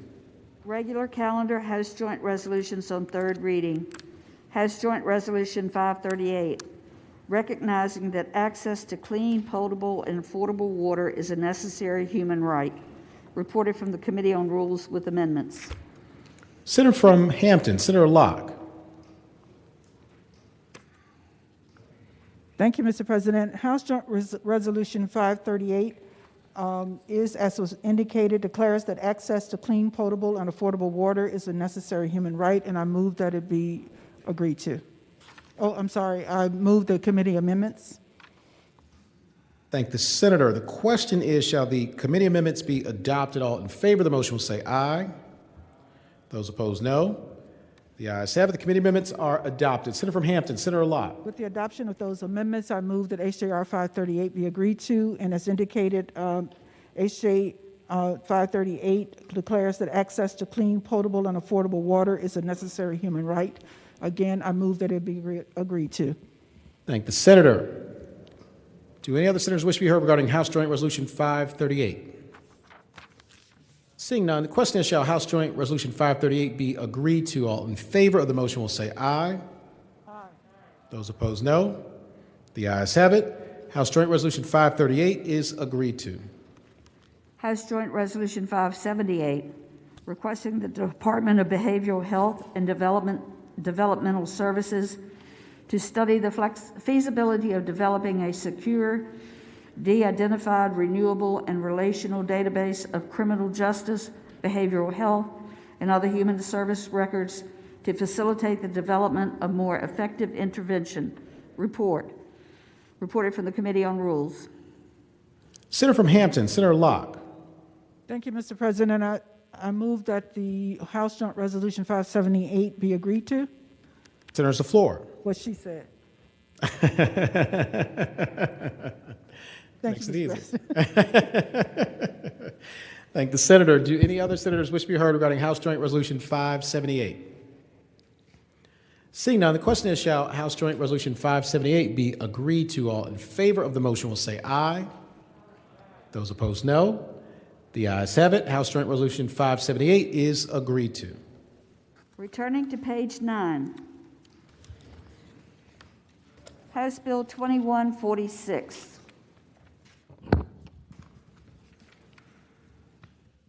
Senator from Western Fairfax, Senator Marsden. Thank you, Mr. President. Sorry for the confusion earlier. I move that we insist on the Senate amendments and ask for a committee of conference on House Bill 2146. Thank the Senator. Question is, shall the Senate insist on its amendments and request a committee of conference? All in favor of the motion will record their vote aye. Those opposed, no. Are the senators ready to vote? Have all the senators voted? Do any senator desire to change their vote? The clerk will close the roll. Ayes 28, noes 10. Ayes 28, noes 10. The Senate insists on its amendments and requests a committee of conference. On page 32. House Bill 2198. Senator from Bath, Senator Dees.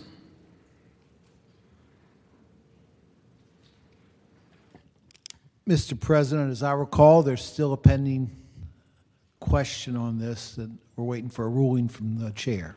That's correct. And I thank the senator and all the senators for their patience and indulgence on this. We wanted to make sure to try to get it right as best we could, get all the information. And the inquiry was whether or not House Bill 2198 constituted a special act, which would require 2/3 vote. And it is the ruling of the chair that House Bill 2198 is not a special act, does not require 2/3 vote, and therefore only requires a majority vote of the members elected.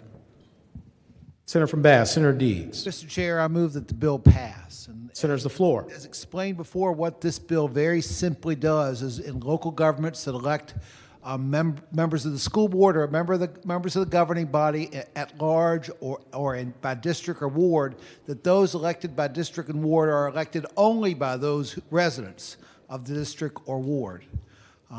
Again, I move that it pass. Thank the senator. For what purpose does the senator from Northern Chesapeake, Senator Spruill, rise? Thank you, Mr. President. Speaking to the bill. Senators, the floor. Mr. President and members, I want you to listen. Look at my piece. In that area, Virginia Beach, they have 11 seats, I believe. 4 are at large. That's the mayor and 3 members of council at large. And they have 7 districts. And I don't know how many in each 7 districts. The problem we have with this is that let's suppose if you get, let's use the hypothetical number, 20,001. You're going to lose 1 vote because you're running against somebody. But let's suppose you get all 20,000 votes in that district. You still can lose because the citywide votes for you. You got 7 districts that way. So the question is, how come the district that is drawn up, you got 4 at large, the district is drawn up for those folks in that district. Some of them never get the opportunity to pick who they want because at large outvotes them every time. Second question was asked about council voting on it. So I texted a member of city council. I asked him, I said, are y'all having a meeting today? We're having a workshop today. He says, we're having a workshop, but not to vote on what we're talking about here. So I want to get that straight. Next, I asked, when was the last time the council voted for the district? The council member said that August 2020, the council voted not to have a public hearing August 2020. Next, the council member said in 2018, a member who has been on city council since the time I was on city council, and I was on in 1988. Won the election, he lost the district, but won the election because at large. Then I had members of the General Assembly, I had members call me from Virginia Beach and said to me, Spruill, if y'all do that, you can lose a black district, a black member on council. And Mr. President, I call you my son. That's an old trick they used to put on black folks a long time ago. So I called the members, want to make sure. I was told by some members and some citizens that if we go back and let the wards pick their own person, is that we may not have a black person in Virginia Beach. And the member said to me, we asked you to vote for districts, not by color. And I want to remind everybody that Virginia Beach have some nice folks. They have a new generation of Virginia Beach. This new generation of Virginia Beach, they support a person by the contents of the person's heart, not the color of the skin. It used to be a long time ago. It's new now. So this person said to me, I have no problem in running again. Let the citizens decide whether I should get reelected. And it's the black person. He was saying, we asked you to do what we say to Virginia Beach. And I said, now, out of the 11 members that you have on City Council, on August 2020, how many voted yes to not have a public hearing, and how many voted no? 6-5. And I said, now, in today's meeting, and you're having a discussion, how many members?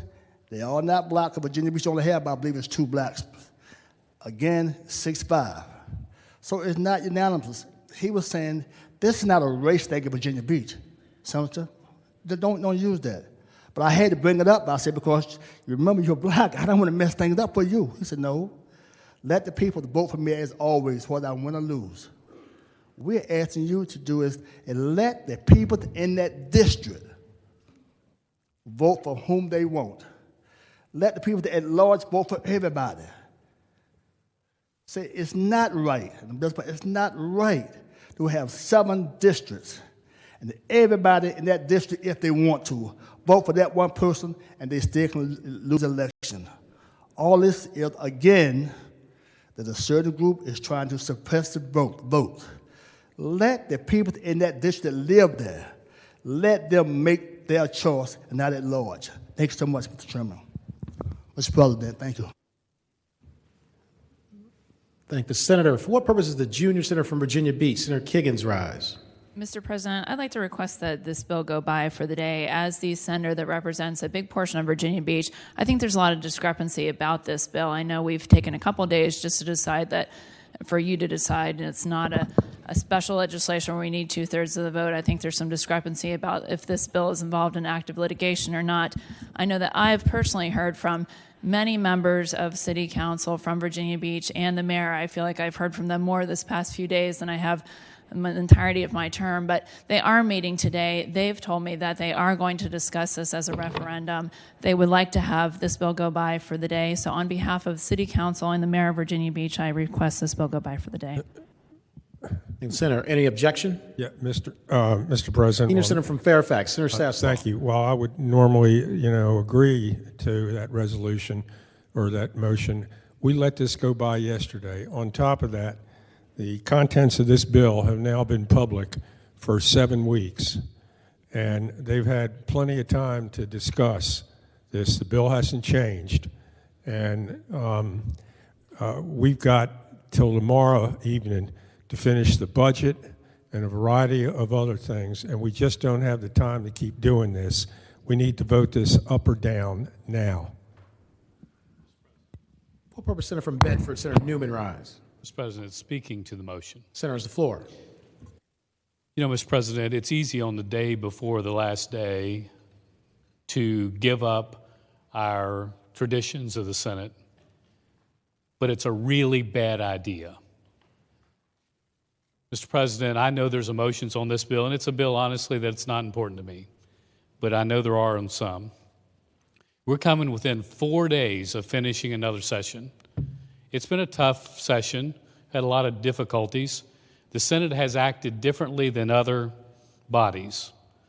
I'm proud to say that we've had in-person meetings when it was hard, but it was our tradition. We've decided not to kill bills in subcommittee because that's our tradition.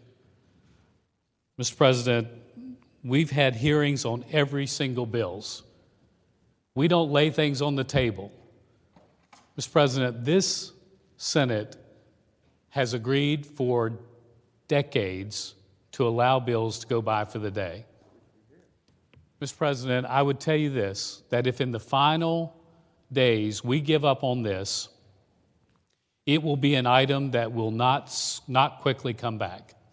It's very difficult to reestablish the camaraderie of the Senate. And I know that the senior senators, frustrated by a number of items, and including the fact that it went by yesterday. But I tell you, if this bill was in trouble and needed a supermajority, like it may need in a day or two, then I would agree. But I would really urge us not to go down to the final week of session and give up the camaraderie of the Senate. I'll tell you this, I remember very, very clearly back when I used to be concerned about parental notification on abortion. But I remember there was a motion, there was a big push to put it on a bill it was not germane to. And it hurt not to let that happen. But it was wrong for the traditions of the Senate, and we didn't do it. And Mr. President, I know this one's full of emotion, and it's going to take another 19 hours to get there, but I would hope that the majority would not disallow this courteous motion to allow the bill to go by for the day, especially when a local government is asking that it have an opportunity to hear it. Thank you, Mr. President. Mr. President. Thank the Senator. For what purpose does the Senator from Northern Chesapeake, Senator Spruill, rise? Speak on the bill for the second time. Senator want to speak to the motion? Yes, sir. I'm sorry. Thank you, Mr. President. Senator's the floor. Mr. President, young man, Simpson, Serbia, come by me, please. I want to make sure that I'm not lying. The member of City Council say, there is a council meeting today. It's a workshop, so no formal voting or anything. That's today. So I want to make sure that he see that. That council member said that. A workshop for 3 weeks, Mr. President and members, for 3 weeks. Members of City Council and members of Virginia Beach have been talking to me and others about this bill. And I can't believe that the City Council of Virginia Beach and my friend, Senator Higgins, have not heard of discussed in 3 weeks. I don't live in Virginia Beach. So again, they keep on putting it by, and each time they put it back, something else new coming by. So if it was legit, I say yes, but it's not legit. It's not going to change the outcome. So, Mr. President, along with Senator Saslaw, I also object to pass and by for the day. Do any other senators wish to be heard regarding the motion? For what purpose is the senior senator from Richmond City? You okay? For what purpose is the senator from Prince William County, Senator McPike, rise? Would the senator from Bath yield for a question? Senator Yield. I yield. Senator Yield, you have the floor. Thank you, Mr. President. I seem to have had some clutter build up on my desk over the weekend and still have my calendar, it looks like from last week. Is it true that this bill has been on third read since last week? Senator's the floor. My recollection, Mr. Chair, I'd say to the gentleman that my recollection is this bill has been on third read since Thursday or Friday of last week, and it's gone by at least 3 days. Thank you, Mr. President. Thank the senator. For what purpose is the junior senator from Virginia Beach, Senator Kiggins, rise? Mr. President, I just rise to speak one last time. I don't know about the conflict of information, and with all due respect to the senator from Chesapeake, just the vice mayor and the mayor just have both texted today that this is an object that they're discussing for today. So I don't know if we're just getting misinformation from different people. But just speaking to the bill briefly before we vote on that motion, I just, we've done a lot of things with the way we've done elections, and this is a bill that I feel directly impacts a specific locality, and I think we've even confirmed that it's really just affects Virginia Beach. And as one of the senators, again, and representatives from Virginia Beach, I think this is perceived as a bit of a power grab by the Senate and by the General Assembly, and there's been some debate on other bills this session just about if we should be involved in this type of local politics and this type of decision-making for those localities. So again, I just respectfully ask that, and to echo the words of the senator from Bedford about giving this bill, that was the request from the leaders of the district that I represent, that we give this bill another day to go by. And that I think there is some other points of discussion. I believe some of the other representatives from that city would also like to speak. But if we can give it one more day, I think that would be the best decision at this point. Thank you. Thank the senator. For what purpose does the senior senator for Richmond City, Senator McClellan, rise? Thank you, Mr. President. Speaking to the motion. Senator's the floor. I originally was just going to speak to the underlying bill if it didn't go by for the day, but there have been a couple of statements made that I think are factually incorrect, and I need to correct the record on that. Number one, there are two other localities that this legislation would apply to, Poquoson and Waynesboro. As a matter of fact, one of the members of the city council in Waynesboro emailed the patron of the bill after seeing the bill was introduced and said, "Thank you for filing this bill because we thought we were the only locality that this was an issue for." There was also a representation made that this bill is subject to litigation, which is not entirely correct. But that is an issue that was raised in the committee and discussed over a week ago, and was raised as part of the parliamentary inquiry the other day.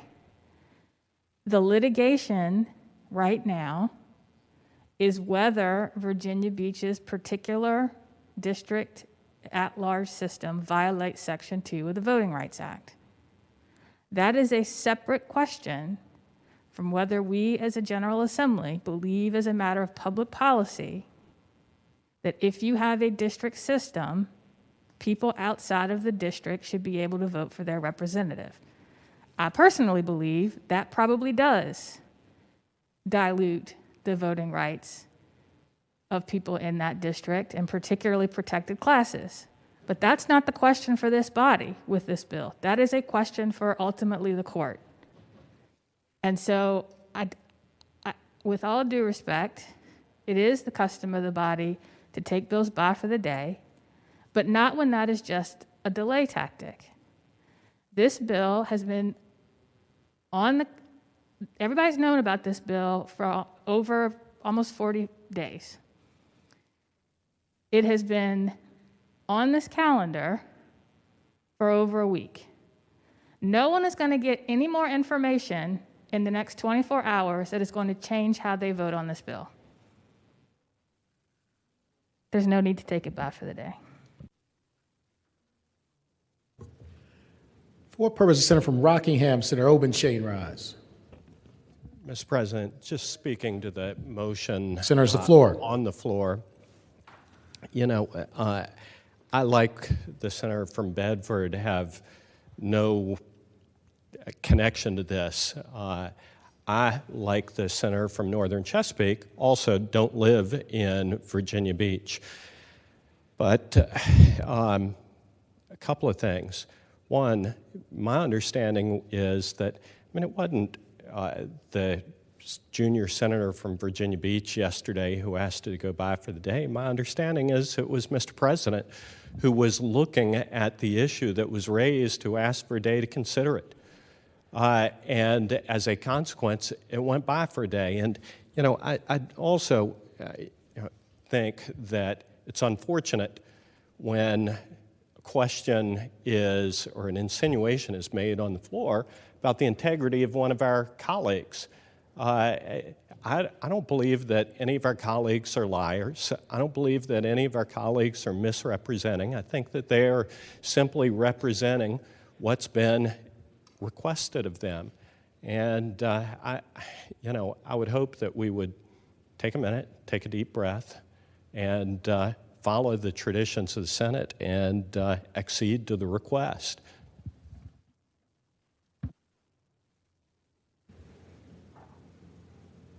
For what purpose is Senator from Eastern Fairfax? Senator Surville rise.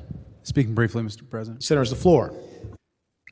Here's the City Council agenda for February 23rd. Special meeting by electronic communication means. Call to order. Reading of the mayor's call for a special meeting, electronic roll call of City Council. Number 2, City Council's briefing on real estate tax assessor's annual report. Number 3, City Manager briefings. Virginia Beach Police Department 2020 CompStat report, EMS fee for service, Municipal Center construction to update, and pending planning items by the Director of Planning and Community Development. The only other matter on there is number 4, City Council discussion. There is no notice to the public that any of this is going to be discussed in Virginia Beach. It's not on their agenda. We need to just take this. We need to finish this discussion, Mr. President.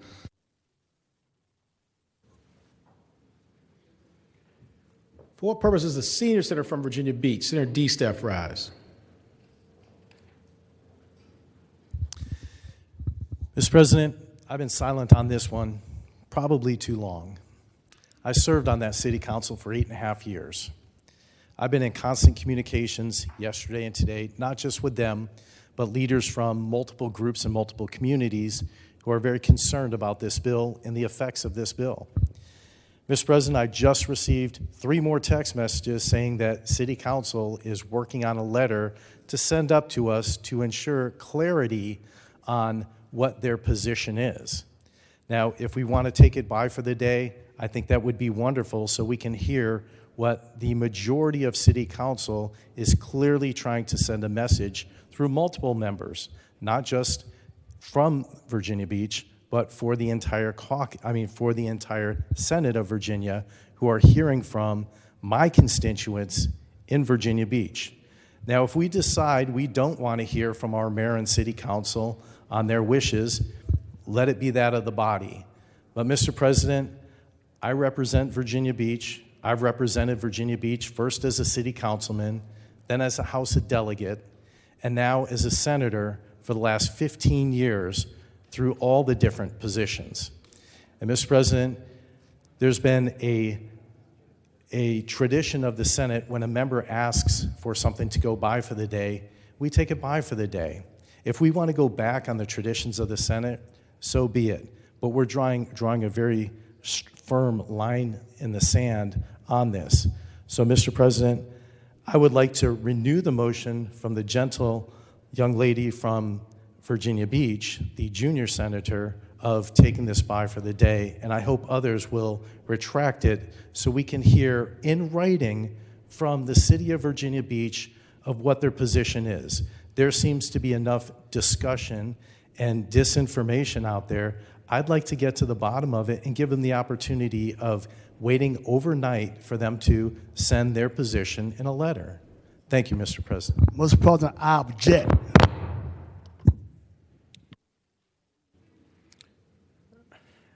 For what purpose is the senior senator from Chesapeake? Senator Cosgrove rise.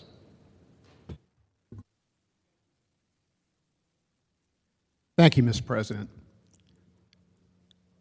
I'm just shaking my head in shame right now. Not just has the decorum of this body seriously deteriorated, but now it's just turning into plain bullying. I hope that we will stop and take a look at ourselves and see what we're turning into, because, folks, it's not pretty. Now, I know the senator from Northern Chesapeake wants to object. That is his right.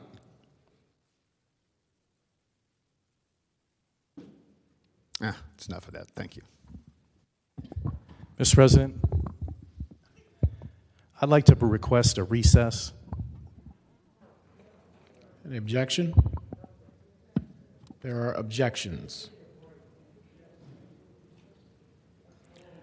For what purpose, Senator from Bedford? Senator Newman rise.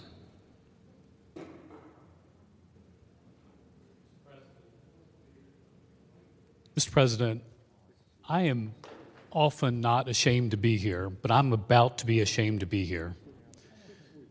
Mr. President, we are doing something that we know has been wrong for many, many years. I'll remember a day that I got up and told Tom Garrett that what he was doing on the floor, he was our member, was wrong. We made him stop for the good of the pages and everyone else. We do things differently on this floor. Mr. President, I've just not seen this. I don't care about the bill. I care about this institution. And this is my last year here. I care about leaving it as good as people gave it to me.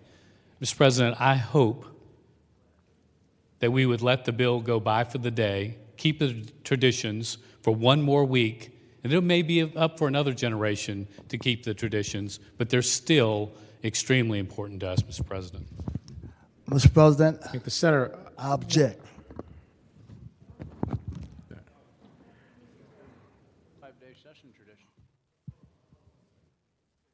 I would move that we stand in recess for. Hold on. Mr. President, How long? go ahead. Don't have it.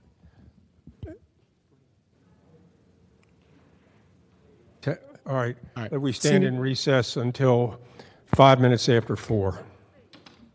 Without objection, the Senate will stand in recess until 5 minutes after 4. Senator from James City County, Senator Norman.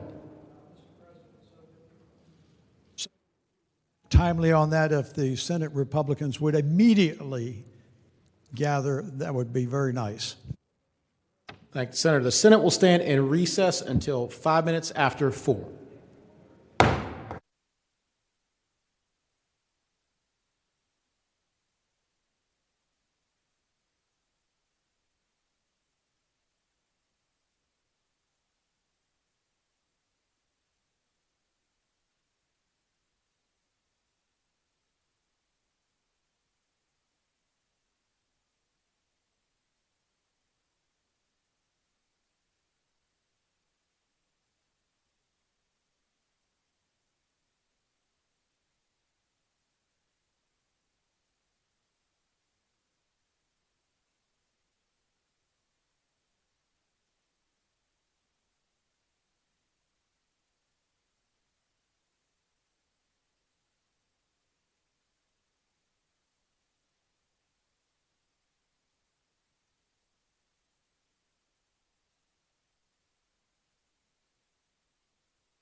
Senate will come to order. The senators will please take their seats.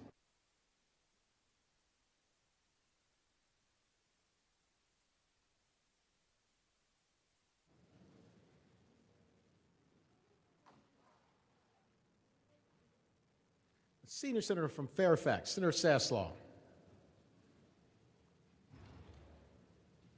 Mr. President, we talked a lot about tradition here, and I just want to bring up a few breaks that we've seen over the last few years with tradition. As long as I've been here, and I heard it goes back a lot longer than that, through 2011, we had what was known as committee proportionality. And if you go back and take a look, when the Democrats were in charge in the Senate, 2008, 2009, 2010, and 2011, the committees were all 8-7, as they virtually had always been. As they virtually had always been. 1 year later, that tradition, when you all took over, went down the tubes. All of a sudden, 10-5, 11-4, 9-6, proportionality went down the drain. Then we had, speaking of tradition, we always had a tradition here of waiving constitutional readings. We spent 80-some days in that special session starting last August 18th. I went back and did a calculation. 40-some days of that 80 were because tradition. Guess who wouldn't waive the constitutional readings? And you still talk about tradition. Since 1973 and every odd year thereafter until this year, tradition. 46-day sessions. You all blew that up. So I really don't want to hear about tradition, because it seems that tradition only occurs when it suits you. Fact. When President Obama was inaugurated a second time, Senator Marsh went up to the inauguration. While he was gone, the Tradition Party decided to do a redistricting resolution. They could have done it while Senator Marsh was here, but they knew he was going to the inauguration, and all of a sudden it appeared. So I really, I really don't want to hear about tradition, because we didn't blow up tradition. Tradition was blown up long ago. With that, Mr. President, I'll yield to the senior senator from Richmond. Senior Senator from Richmond City, Senator McClellan. Thank you, Mr. President. Speaking to the motion. Senator, has the floor. I'm not going to talk about tradition. I am going to talk about courtesy. And I think, as I stated earlier, I think everybody knows how they're going to vote on this bill. And hopefully, by extending a courtesy from one member of the Jennifer Caucus to another, we can expeditiously deal with this tomorrow, because I think tempers are flared because we are causing our conferees to go later into the evening than they should. And so I think, as a courtesy, I'm going to ask that we support the motion, that we allow our conferees to go to do their job, and that tomorrow, hopefully, we be a little more expeditious on dealing with this bill than we have been so far. Full purpose Senator from Roanoke County, Senator Suterline, rise. Thank you. Speaking very briefly. Senator's the floor. Mr. President, I think I've spoken on this on another occasion, but I just can't allow it to be said and not correct it. Regarding committee proportionality, in 2007, when there was a very large Republican majority, it was just bare majority on the committee.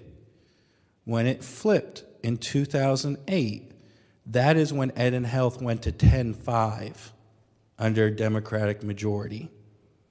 So I appreciate what the senior senator from Richmond said. I actually meant to unpress my button at that point, but since I got called on still, that's what I just had to say. It was not this group blowing up committee proportionality. Thank you, Mr. President. For what purpose, Senator from Bedford, Senator Newman rise. Mr. President, just to speak briefly, I want to thank the body. I want to thank the senior senator from Chesapeake for his words earlier. Thank you for that. Also, I want to maybe just a little apologize. I was a little bit emotional about the other one. I think some of us on this floor are emotional about this body. The senior senator from Fairfax is not wrong about committee assignments. Dick, I don't know if it can ever go back again. I hope it can, but I would tell you that it's really, really, really hard when we screw it up or you screw it up to ever put the genie back in the bottle. Just one more thing. I hope that what I said is that if this is my last year,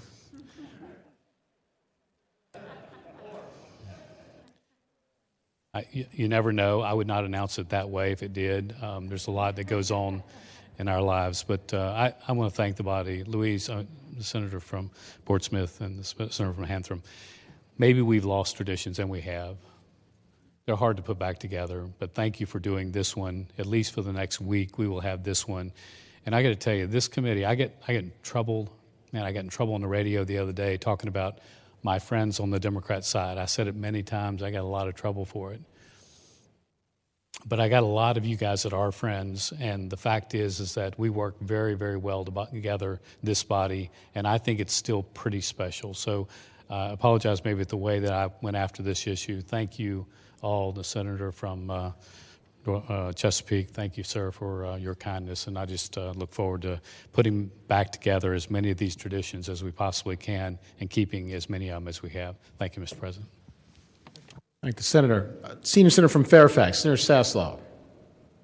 Mr. President, I just want to say on behalf of, I'm pretty sure everybody in here, we sure hope this is not your last year because you are a huge asset to this body.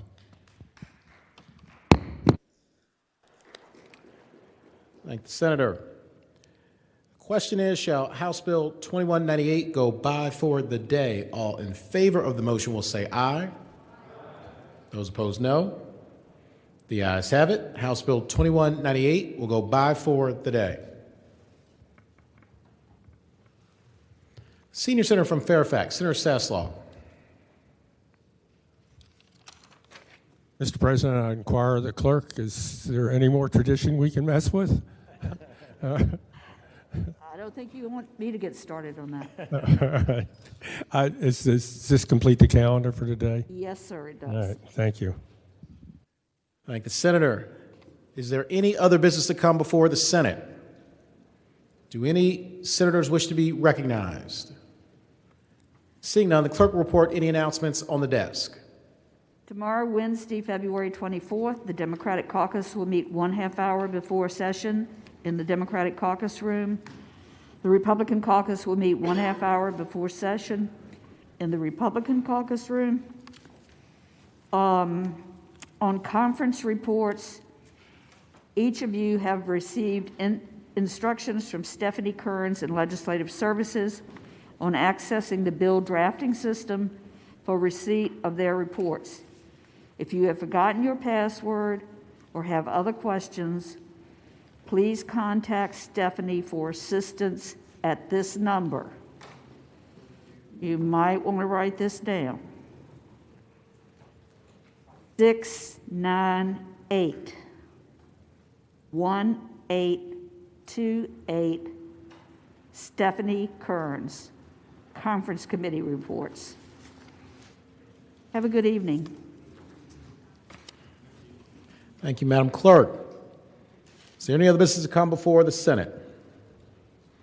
Seeing none, call on Madam President. Senator from Portsmouth, Senator Lucas. Thank you, Mr. President. Mr. President, I move that the Senate do now adjourn until 10:30 a.m. tomorrow. Thank the senator. The question. 10:30. Thank the Senator. The question is, shall the Senate stand adjourned until 10:30 a.m. tomorrow? All in favor of the motion will say aye. Those opposed, no. The ayes have it. The Senate will stand adjourned until 10:30 a.m. tomorrow.